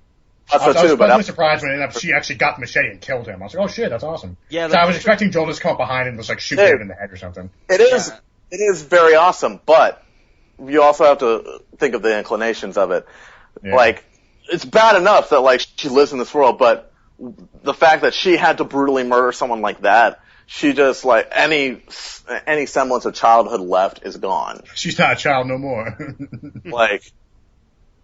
But with that, winter is over and spring begins. Yeah. And they are just outside of Salt Lake City. And they're getting in, and spring is actually pretty short. It is. It's not very long at all. There's not even that many enemies. Usually, it's most of the problems you encounter are environmental until the very end. You know, you're trying to get over the water. You get trapped in the bus. There's all that kind of stuff is basically all that you run into. There's a huge tunnel with like 3 bloaters and several clickers and a bunch of runners. Yeah, but you could walk right by them. Oh yeah. Well, I mean, like. Are you just guys not going to mention what happened before that? What, the giraffe? Yeah, the giraffe. No, giraffes. I actually put that on Instagram. I got up and was like, it's one of the most artistic moments of that game, where like they hear a noise and they're like, oh shit, what's that? And then Ellie sees it. Ellie sees it, but Joel doesn't. And she's like, oh my god, come with me, like follow me. And they're running through this house and he's like, what is it? And they manage to enter this room where like a whole wall's been taken out, like a tree's growing into it. And she's like, look. And there's this fucking giraffe just eating leaves off the tree. And, you can go up and pet it. And then it kind of like wanders off and you get out of the room and you see this whole field of giraffes, and you can just lean against the rail and just look at it. Jurassic Park. Giraffe. But I actually got up and was like, I'm gonna take a picture of the screen because it's fucking beautiful, and I put it on Instagram and all that. Bravo, Naughty Dog, on that. I really like the part immediately preceding that where Joel's like holding out his hands to boost Ellie up, and she's just like sitting on the bench. And you've done it like a bunch of times at this point, so you're really just like, what the fuck, Ellie? Get over here. Yeah, like, come on, what are you doing? What's going on here? But that, what's funny though is that they kind of showed you this kind of like that she had been all upset. We would assume because of what they're showing you, she was upset because of the way she had to kill David. But it all seems to go away very fast. Like, it goes from she's sulking and barely doing anything, barely saying anything, to, oh look, giraffes! And then everything is fine. It's there's very little emotional impact of it after the first 30 seconds of that chapter. It's kind of weird. Right after the giraffes, right before they go downstairs, there's a conversation that they have where, Joel says, you don't have to do this. And, they've been kind of discussing back and forth, like when this is all over, I'll teach you how to play guitar, I'll teach you how to swim, all that. And before he opens the door, he says, you don't have to do this. And she says, as far as we've come and all this that we've been through, it can't all be for nothing. And so they go in there and they go through the tunnel that I mentioned and all that. And they come out where Ellie talks about how when this is all over, Joel should teach her how to swim, which is a nice moment. Yeah. And they come out the other side and they find the fireflies and they got trapped underwater and she's unconscious. he saves her and pulls her out and like he's just trying to resuscitate her, and this firefly is lay down, and he's like, just hold on a minute, just hold on, and the firefly knocks him out, and he wakes up, and fucking look who it is, fucking Marlene right there.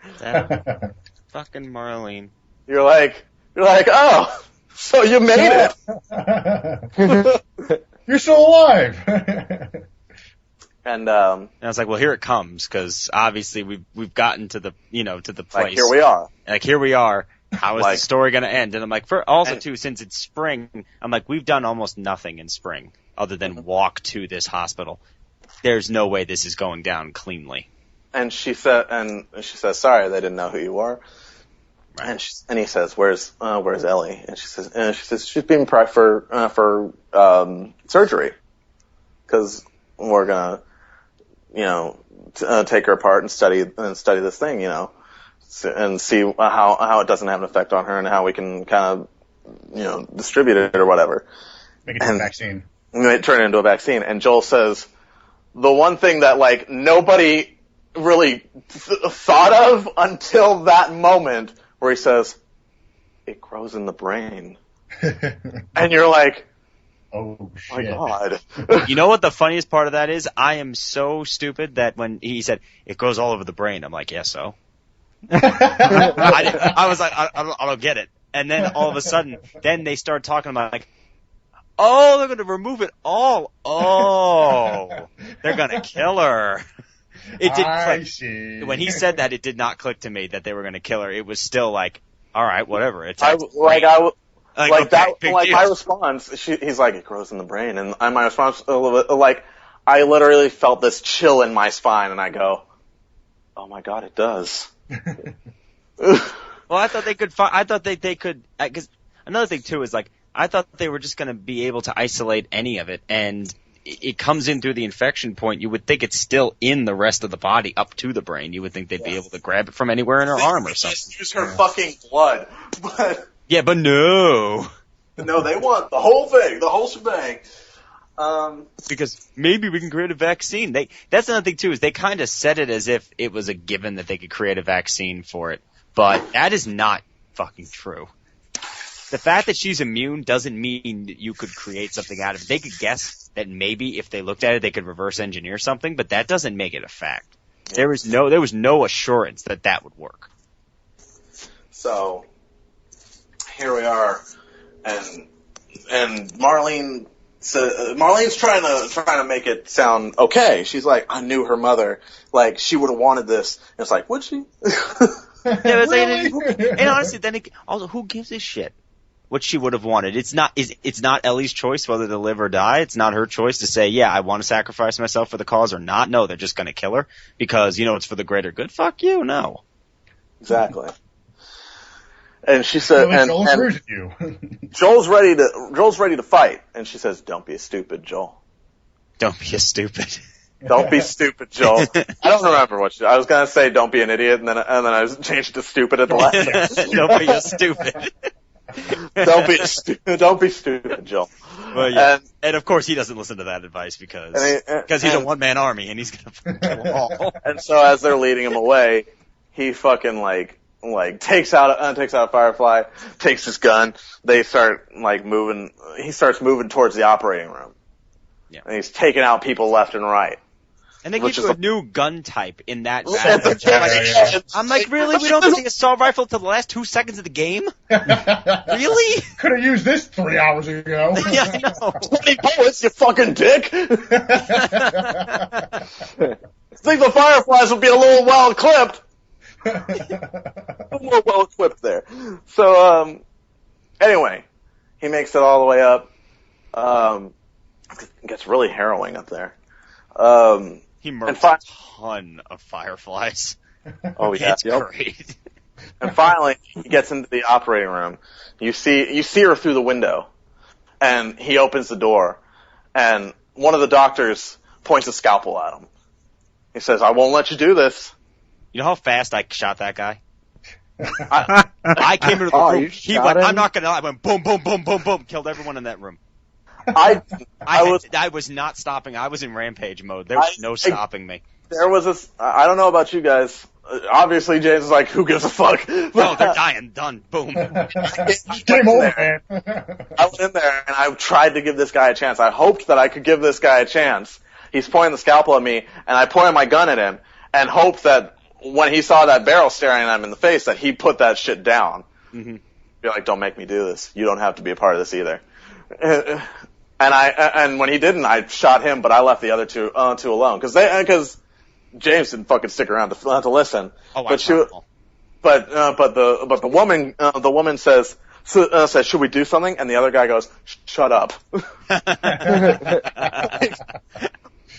Like, cause he doesn't want to die. That's crazy that you guys shot him, cause I walked up to him and you walk up, gives you like a prompt. Yeah, you just grab it. Stab in the neck. I was in rampage. Everyone that was not Ellie was dying in that. All James was saying was red. There was no one was getting out alive. It was over. It was done. I was no mood to talk. I was in no mood. This guy was about to cut up Ellie and kill her. I don't want to talk to him. I'm blowing him away. He said something. I don't even know what it was because I shot him so fast. He started speaking. He didn't finish the word. I walked in that room. He goes up. He gets through like halfway through a word, and I've already put a bullet into his chest. Don't you feel bad about killing one of the few? It's a video game. I don't give a shit. One of the few remaining doctors in this post-pandemic world, where doctors would be like. No. We seem to get along just fine the rest of the game without him, and they weren't. And you know what? They clearly, the whole Hippocratic oath was not something that they took to heart because they were about to kill someone. But for the good, they were about to kill their patient. Fuck that. No, they were about to kill their patient. They were about to kill their patient. So no. So Joel grabs Ellie, and he takes her up, and the game it chooses this point to play in media res. It kind of jumbles up the scenes. You get like a flash forward, and then you come back, and a flashback. I can't remember exactly how it plays out. Does it go straight to the car, or does he run into Marlene? It goes first? Straight to the car. And then he runs into Marlene. I think. And then or something. I forget. Oh wait, no. Oh wait, no, wait a minute. No, I think no. You get in the elevator. I think you get to the bottom, and you run into Marlene, and she's holding the gun, and then it goes to the car, and then it goes back. So yeah, I do think you see Marlene before you get to the car. He gets into the elevator. He goes down. The elevator opens, and Marlene is there. Is she already isn't she laying down?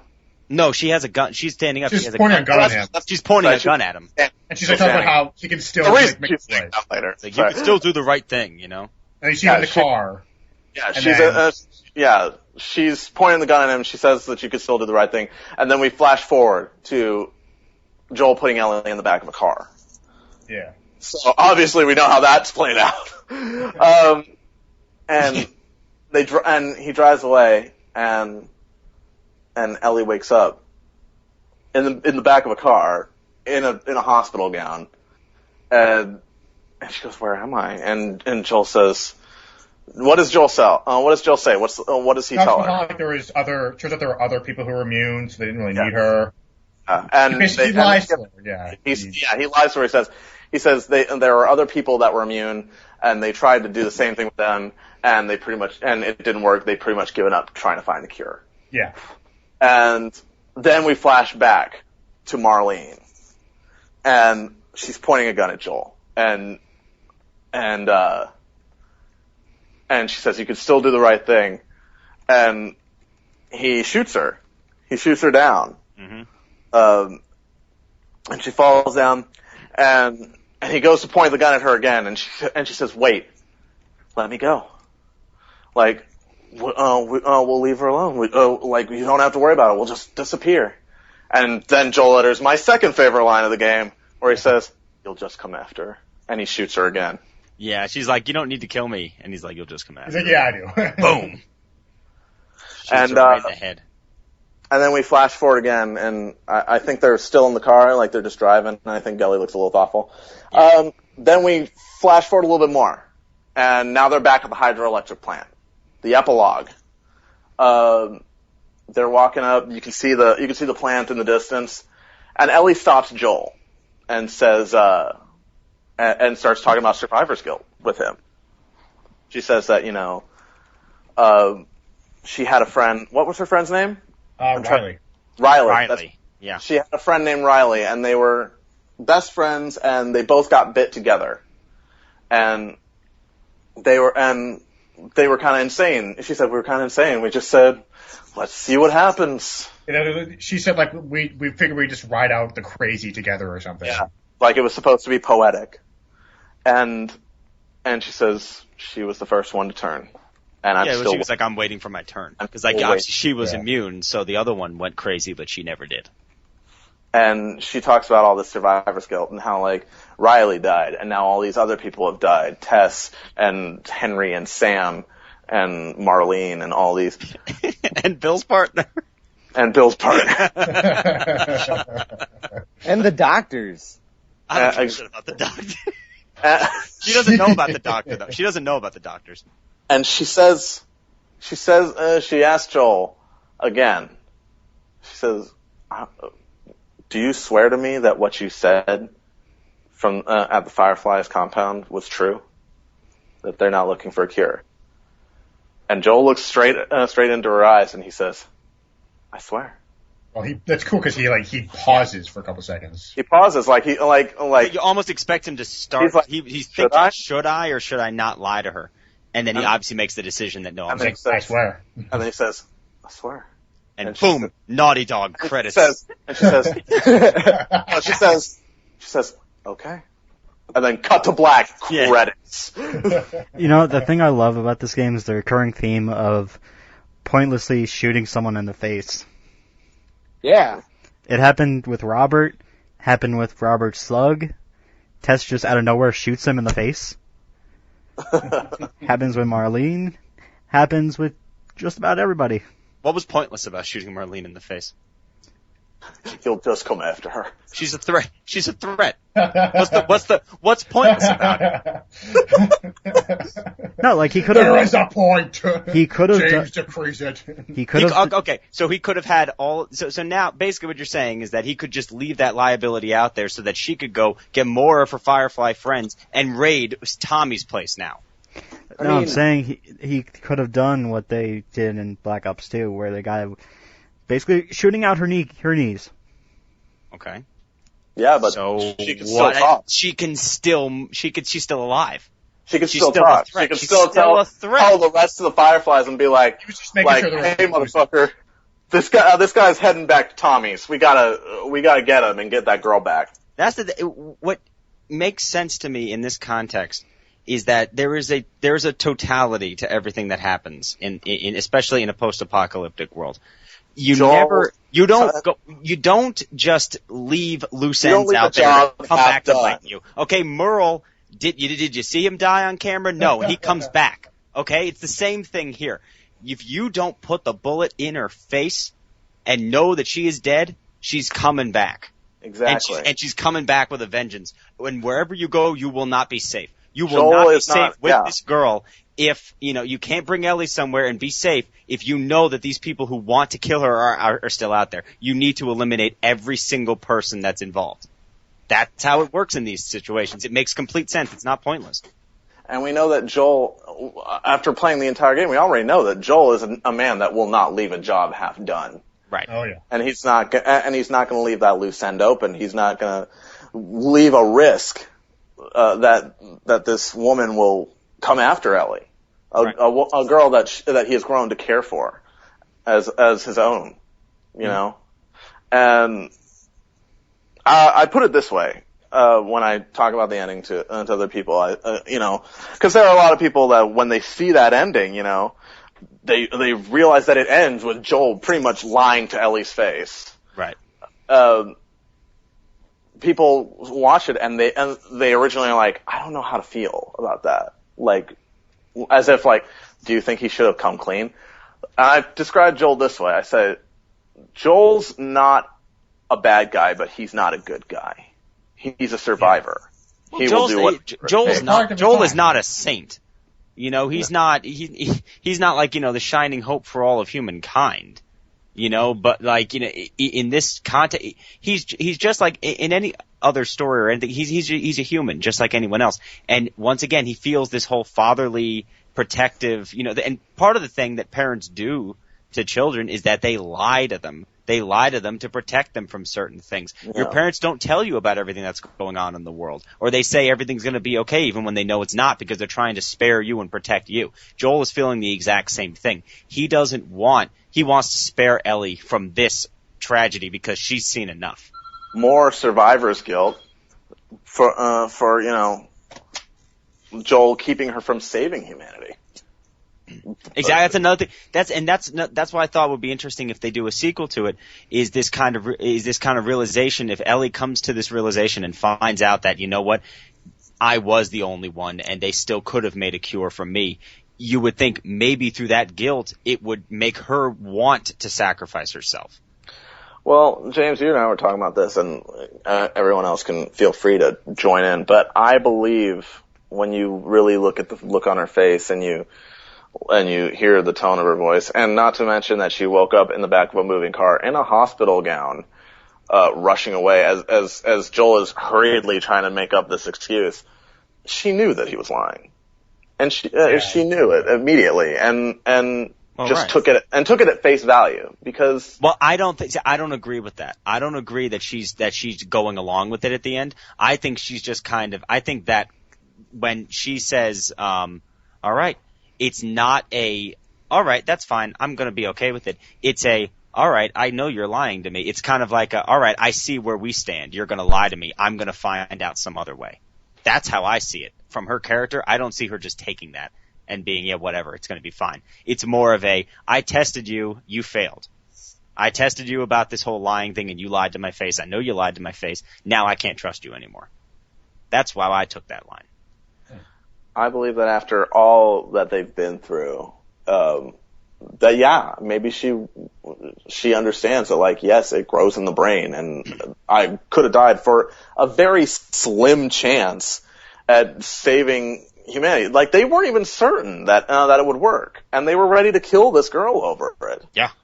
And not to mention, that, like, after 20 years of people adapting to this world, it would be really hard. Like, it's not like Joel's gonna fucking see the world turn back from shit. Like, it's still gonna be hard for people to go back. They're all feral. They're animals now, basically. And it was too slim a chance. And now Joel has given her an opportunity to do those things that he mentioned, to teach her to play the guitar, to teach her how to swim, to give her a life, which she deserves. She's only 14. She's too young to die, is what he believes. Right. And I personally, at first I was one of those people, I didn't know how to feel about the ending. And then I was like, it's not a happy ending. And I was like, but that's not necessarily a bad thing, because just because it's not a happy ending does not mean it's not the perfect ending. And it's funny because we were bringing all these same points up. I think it is a pretty happy ending, considering what the story was and considering where it could have gone. Pretty happy. They're both still alive. As happy as it's going to get. They are. It's as happy as it's going to get. They're alive, but I mean, at what cost? Like, sure, yeah, that was a slim chance, but it was a chance. And Joel had to kill all those people to make sure that she was safe. And yeah, he had to end the story with lying to her. And it's not exactly the happiest of them. It's kind of questionable, but it's a perfect ending. And that's why I think that it doesn't need a sequel. I think that Joel and Ellie's story is done, and that's the perfect ending. That, he saved her life and lied about it, and when she confronted about him, he lied again. And that was that. Like, now they're gonna live on Tommy's place, and she probably knows that he lied, but she knows after all that they've been through that he has his reasons. Yeah. And I just think that that's the perfect ending for them. And that's why I think that, like, if there's gonna be single player DLC coming out, give it to Tommy or Bill, don't give any more to Joel or Ellie, and don't make any more sequels to this game, because it doesn't need any. I mean, I think they're going to make sequels to this game. I think there's still a lot that they can do with the story. Because, I mean, here's the thing. They haven't, it's not like, say, at the, I mean, cause I guess there are certain games, you know, like, look at a game like Halo 3 or Gears of War 3. They essentially ended the entire threat at the end of both of those games, yet they still are finding a way to come up with more games. Gears, they did a prequel, but with Halo, they did Halo 4, and then they just went ahead on, even though the Covenant War was over, they just found a new enemy to add in. In this story, they didn't even wrap up the loose ends. The infection's still there. You know, the hunters are still out there. These groups are still there. So it's not over. They can create whatever they want to still with this thing. They haven't closed up the loop on a lot of threads. Well, that's what I like I think about they're it. still gonna, I think they're still gonna create stuff based off, first of all, because of the success, and money talks. They're gonna make a sequel because of that. But, you know, I think also in the story too, and as I've said, I think that Ellie's not going to just accept that he lied to her, and I think she's going to seek the truth out. I don't see her character being one to just accept a lie. In the entire time, even though she was kind of pretending to go along with what Joel did, she kept doing things behind his back. She stole stuff from Bill. She took the toy from the toy store. She did all of these things that, you know, Joel said not to do. You know, and she was kind of like just striking out on her own. I'm going to do whatever I want to do. I don't see that character just going, well, let me just think. It's probably a good idea that I don't know the truth. No, I think as a character, she's going to want to know the truth at any cost. I mean, I suppose. But I still say, you know, I'm going to keep this. I still say that it doesn't need a sequel. And that story is just done. Well, it doesn't have to have a sequel. It's not like if there's no 2, then obviously, it's just like Naughty Dog to do Uncharted didn't need a sequel. Uncharted 2 didn't need a sequel. Uncharted 3 doesn't need a sequel. They don't need sequels, but you can make them. They all have self-contained stories in them. You can continue it if you want to, but you don't need to. Same thing here. This ending can be the end and no one would be upset. It's not Halo 2. You know, it's not like, you know, there has to be another part of the story. There doesn't like it doesn't end with Ellie going, "I'm finishing this fight." Credits. Yeah, it doesn't end like that. But to be fair, Bungie cut the original ending to Halo 2. Well, yeah. I'm just saying in terms of an example of an ending that needed another story after it. This game's Mass Effect 2. Mass Effect 2 was designed to be the second part of the trilogy. You can't have the end of Mass Effect 2 without Mass Effect 3 happening. If it doesn't happen at some point, the story doesn't come together. But in this situation, and Naughty Dog has done this with their games in the past, it's very well done. Self-containing. It's on its own, or it could lead into a sequel. Either one will work just fine. Right. I don't know. I figured since it's the end of the PS3's run, I don't know. It feels weird to just throw the next one on PS4, I guess. Especially since Naughty Dog is known for containing their franchises onto one console. Like Crash Bandicoot was PS1, Jak and Daxter was PS2, Uncharted was PS3. Still waiting on Uncharted Racing. Uncarded. But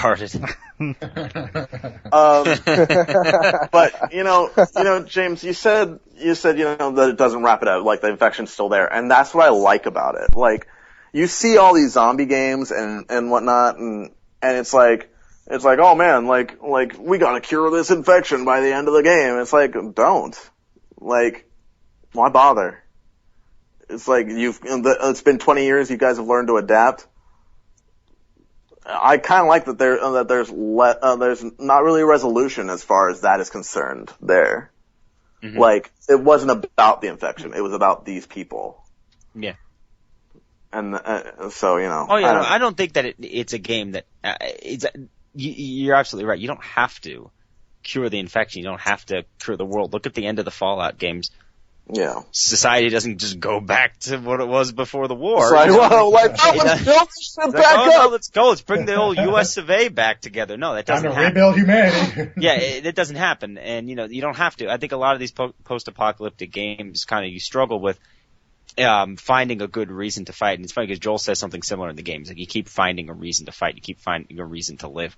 And it's the same kind of struggle of the game. The game, when you jump into any kind of post-apocalyptic game, so like I was just playing Metro Last Light, or I was playing Fallout, or you play The Last of Us, any of these post-apocalyptic games, the struggle is finding what is it that we're fighting for. Because here's the thing though, like in a game like The Last of Us, that society could be rebuilt over the course of decades or whatever. It could happen. If the infection's gone, humans are still basically humans. The infrastructure is still basically there. It could be fixed over the course of generations. Something like Fallout, that might be a little more tough to turn the dial back on, So I think it depends on the game, but I think in something like this, that's why it opens up the possibility of this game is that whole, well, we could just cure, everyone of the infection and then get, society back to what it was.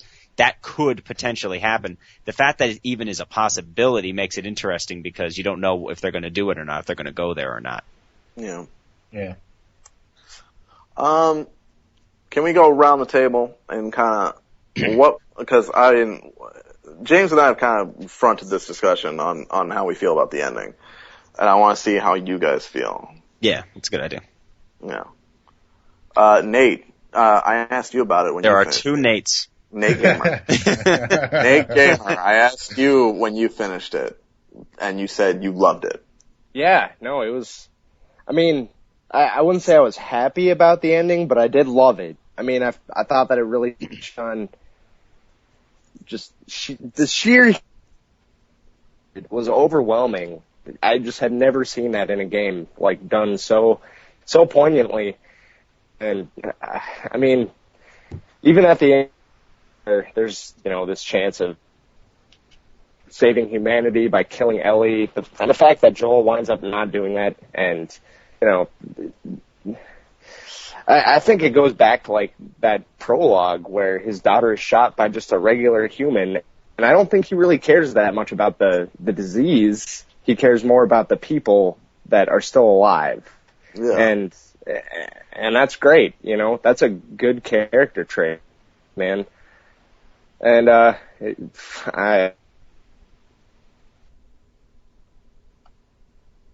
don't know, it was really emotional. I cried like twice in this game. Jeez. When did you cry? Usually cry at all. Prologue, Henry made me cry, and those are the two parts that Prologue made me and like. Henry. Okay. Henry Those really two parts. fucked me up, man.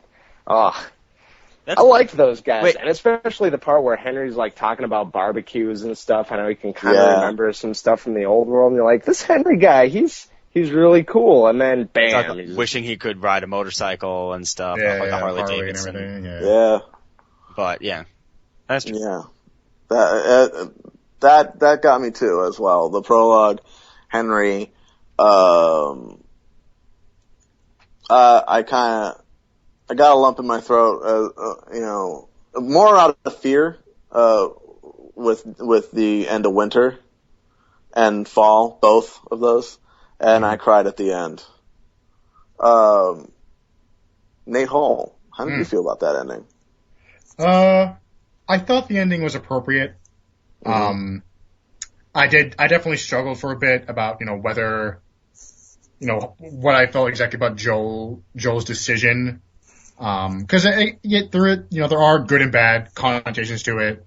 But I think at the end of the day, choosing the real possibility of getting to spend a life, with Ellie and getting to share all those moments with her, getting to teach her to swim, teach her to play guitar, letting her listen to you sing, whatever. I think that the fact that was more important to Joel than the shaky possibility that she could cure humanity. Mm-hmm. I think that's a very human decision for him to make, and I don't really fault him for it. I think a lot of people would make that same decision, put in that same place. Right. I think, as outsiders looking in, it's very easy for us to, to be all noble and be like, oh, he should have taken the high road and let her go, blah, blah, blah. I don't think so. I don't think you should. James being the exception. No, that's what I mean. 100%. Like, it forces us to reevaluate, just how important, people can become to us, And what we're willing to sacrifice to keep those people safe. Yeah, and who are you saving? Who are you saving? Look at society. Who are you saving? There's barely anyone who's good. I'm saying, like, to Joel, saving Ellie was more important than saving humanity. I think that was, considering the position he was in, that was a very, reasonable choice to make. Right. That ending pretty much exactly what I'm saying. I'm kind of agreeing. I'm agreeing. That ending pretty much forces you to say, well, what would you have done? Yeah. Mm-hmm. It's funny that you mentioned that. I didn't mention that when we were talking about the plot. But that is actually another one of my favorite running things was, in Fall, they're talking about, like, Ellie asked Joel, like, what did you want to do before you, for all this? And he says, she wanted to be an astronaut when she was young. She wanted to be an astronaut. And he says, I want to be a singer. And she asks him to sing for her. And he says no. Yeah. And then after he he gets impaled. She's walking him out. She's walking him out. She tries to lighten the mood by saying, "We get out of this.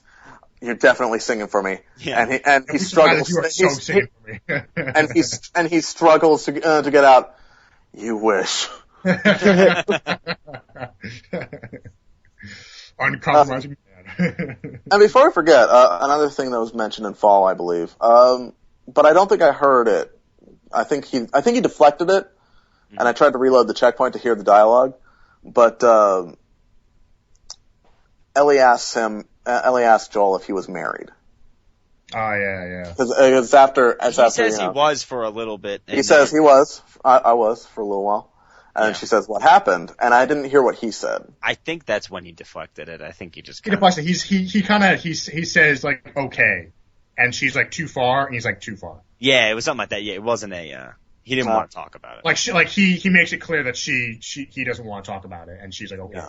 Right. There's also another thing. I actually set this up, and I didn't follow through on it. I believe it's spring. In spring, Ellie comes up to Joel. She stops him before they run into the giraffes, and she says, I have something for you. And she gives him the picture of him and Sarah. Yeah. She says she took it from Maria, and she's had the whole time. And he says, I guess you can't run away from your past. Yeah. Oh, did we skip over Allan? I was just about to go to Allan. Oh, okay. All right. That's why I'm sure we didn't skip him. Yes. How did you feel about that ending? I liked it. You enjoyed it? Now I know you didn't. Did you ever actually get around to actually finishing the game itself? I tried to, but just couldn't. Well, Listeners, Allan hasn't actually finished the game. He knows what the ending is because he looked it up on YouTube. Okay. So he was still allowed to be on the Spoilercast. He knows what happened. But he doesn't like endings, so he hasn't actually finished the game. Which I keep telling him, like, you're one of the hosts of a PlayStation podcast. I'm pretty much ordering you to finish that game. I have no idea. I have no idea what I don't like endings means. I don't even know what that means. I mean, like, I get it. We're all still shell-shocked from Mass Effect 3, but come on. We gotta move on. Commander Shepard's dead. Get over it, man. It's over. Spoilers. But yeah, you liked it. Yeah, I mean, Nate Hohl basically said it best. Which apparently is starting to be my catchphrase. So-and-so said it best. So-and-so said it best. Every time he references something. There was the risky thing that could have worked, but there was always the definite. Like, give her a life to live. Yeah. And there's also the whole, it really isn't your choice to make argument. Because they keep saying, oh, well, we could do this, we could do that, blah, blah, blah. You didn't ask her. You didn't say, Ellie, do you want to sacrifice yourself for the cause? You just said, we're going to grab you, strap you down, and kill you. You never said, Ellie, we're gonna carve open your brain and you're gonna die. But maybe, just maybe, we'll get a vaccine. Do you want to go through with this? No, that never even entered anyone's mind, and to me that was a big thing why I was so behind what Joel was doing, because they never even thought. Well, we don't have the right to just kill her just because we think we can. The only defense that was given was Marlene was like, I knew her mother. This is what she would have wanted. Yeah, it doesn't matter what her mother wanted. It's like, her mother's fucking dead. So. It's cool because, actually, sorry to interrupt, but when you're exploring the hospital, like on your way to save Ellie, you can find these recordings from Marlene. Yeah. And like in those recordings, she talks about like basically, at first she didn't agree. At first she didn't want to kill Ellie, but then eventually the other Firefly members like convinced her of it. They're like, there's no other way. We have to do this. So they pretty much forced her into it. Yeah, like they coerced her. I know that I found one recording, and I found like two. I don't know how many. I found one. I found two. I found one, and I remember it ending something like, "Oh God, I just hope this works." Mm-hmm. So, yeah, it's a very good ending. Oh, it is. It is a good ending, and it definitely. I think no one goes out of character. No. Everyone kind of stays home. Ellie obviously is just kind of not there for it, if you know what I mean. But the Fireflies are just super dedicated to saving mankind regardless of the cost. And Joel is super dedicated to protecting Ellie regardless of the cost. And everyone kind of stays true to that ideal. Yeah. It's a very sad game. It's very rough, very depressing.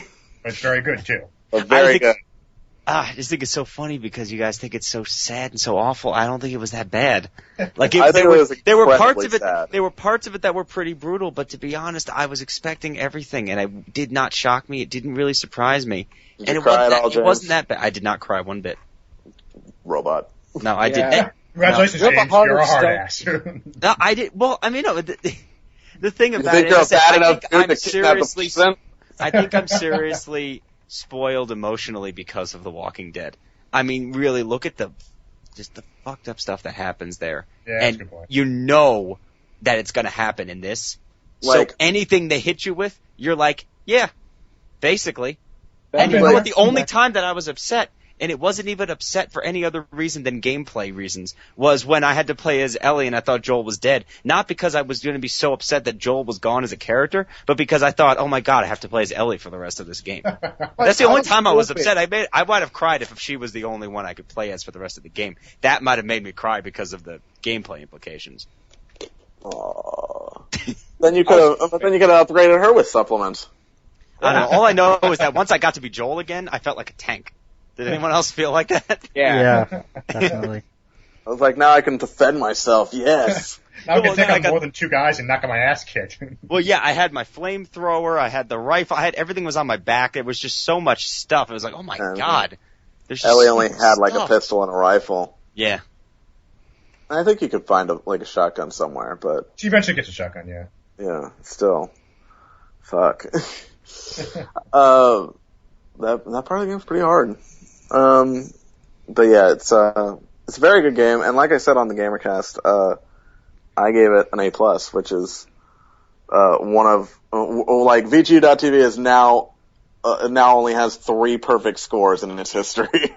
I think it's like 3 or 4. It's something. It's not much. I think Josh gave Heart of the Swarm. Heart of the Swarm was the last one, and then Cam gave Journey a 10. And I think there was one more somewhere else along the line. I don't think there was. I know out of the ones that I've reviewed, they were mostly Resident Evil games, and plus I gave Max Payne 3 a 9, and Tomb Raider an A- or just an A. I can't remember, but. Yeah, this was a masterpiece, and everyone should play it. I'm glad that you guys did. Small children. No, not children. Not children. No, wait a while. Honestly, you're trying to roll. Wait a while. Especially small children. I'll probably bust out the old PS3 when I have kids and be when they're older and whatnot, maybe. This is what the world was actually kids, like. Time to back play in my Last of Us. 16, 17, I'll be like, you need to learn some responsibility. Some survival skills. You need to know how to take care of people. You think you got it bad? I want to introduce you to my friend Joel here. He's got it bad. He's got it fucking bad, alright? It's a masterpiece. It's fucking A+. I love that game.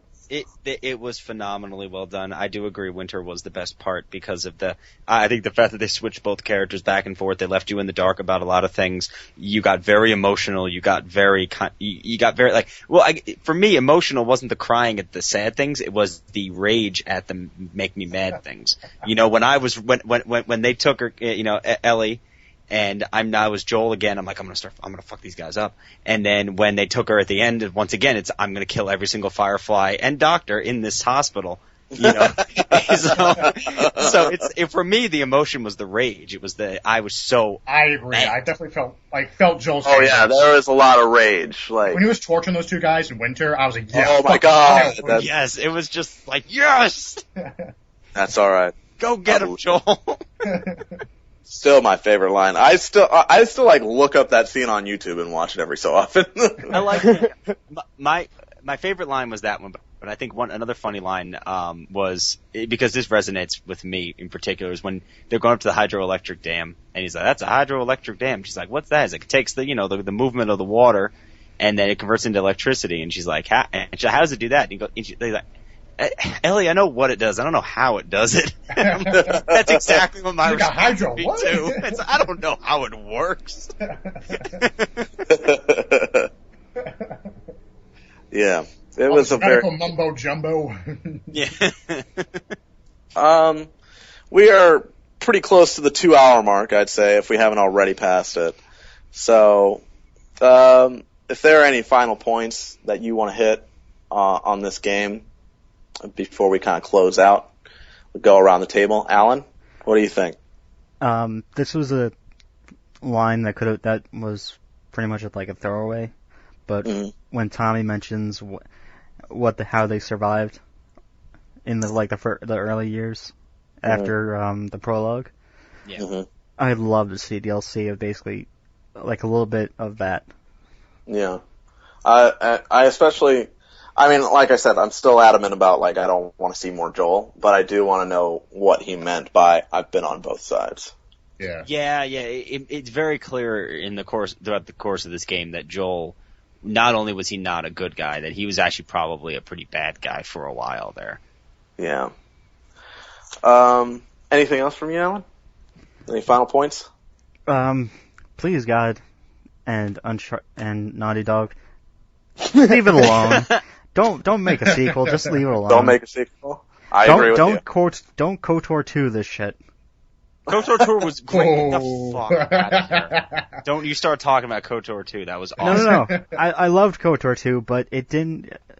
KOTOR 1 ended on perfectly. It ended perfectly. KOTOR 2's ending sucked. What does KOTOR 2 have anything to do with KOTOR 1's ending? It does literally nothing. It does not change the fact that KOTOR 1's ending is great.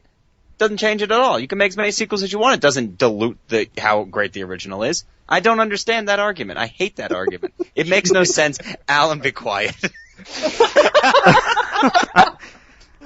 Good God, James. I needed an end to that rant. I couldn't end it sloppy. I had to end it. Be quiet. I agree with you. I don't think they should make a sequel at all.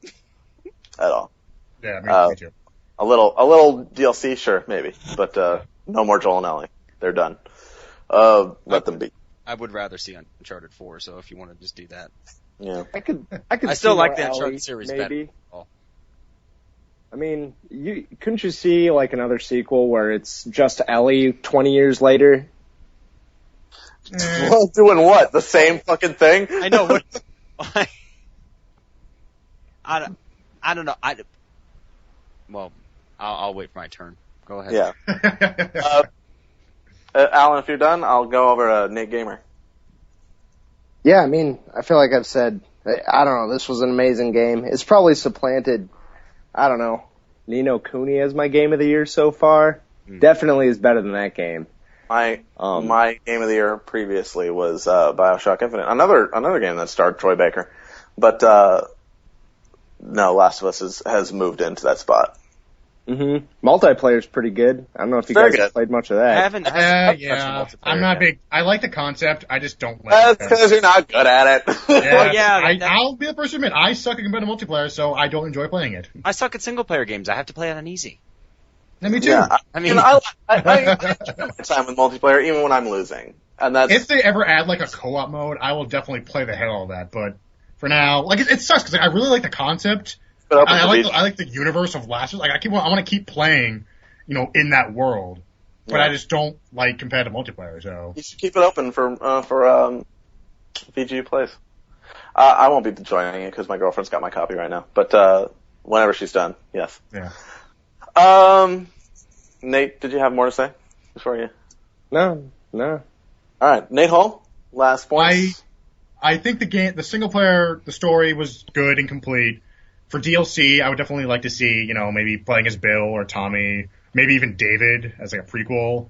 That'd That'd be fucked up. yeah, that'd be messed up. For multiplayer DLC, co-op mode. If they ever had a co-op mode, great. If not, I mean, whatever. I think if I had to play as David, that would be the first time where like I'd be disgusted. Like, I can't believe I actually have to fucking do this. Yeah. I don't think I'd buy David DLC. I wouldn't want to play that. That's too much. I wouldn't want to do it. Anyway, yeah, I hope they expand more. What if it's not like a regular Last of Us game, but you're playing as David in this like camp management sim? Which person do we cut up? First tower defense, now camp management sim. Bill's tower defense. We got David's camp management. I'll admit, those actually sound like really fun ideas. Yeah. I'd rather have Bill's tower defense though before David's creepy camp management sim. Oh my god. Funny. But yeah, bring on, for me, I think this, the base story was good on its own. Now give me some DLC to play. Yeah. I agree with you. James. I think that the characters, the story, the characterization, the way that it all came together was brilliant. I absolutely loved the way that the story came out. Very much of a single player kind of guy. I do mostly just single player stuff. Don't do multiplayer stuff all that often. So it was really nice to see a very well fleshed out campaign. I would not mind sequels to this, but I don't think they need to. So it's not a necessity. It's not something that I'd say, put a ton of effort into. So Naughty Dog, go ahead and make Uncharted 4 because I'm not going to be holding my breath for Last of Us 2 over Uncharted 4 because I love Uncharted 4. I love that series and I want more of it. I mean, I love Uncharted too, but I mean, if you want to do a new IP like you do with every console generation, I'm good with that as well. Yeah, I think there's. I skew more towards being okay with sequels. I think a lot of people get very cautious. The franchise, what do they call it? I forgot what it was, but basically the fact that you're getting wary of it over time. Franchise fatigue.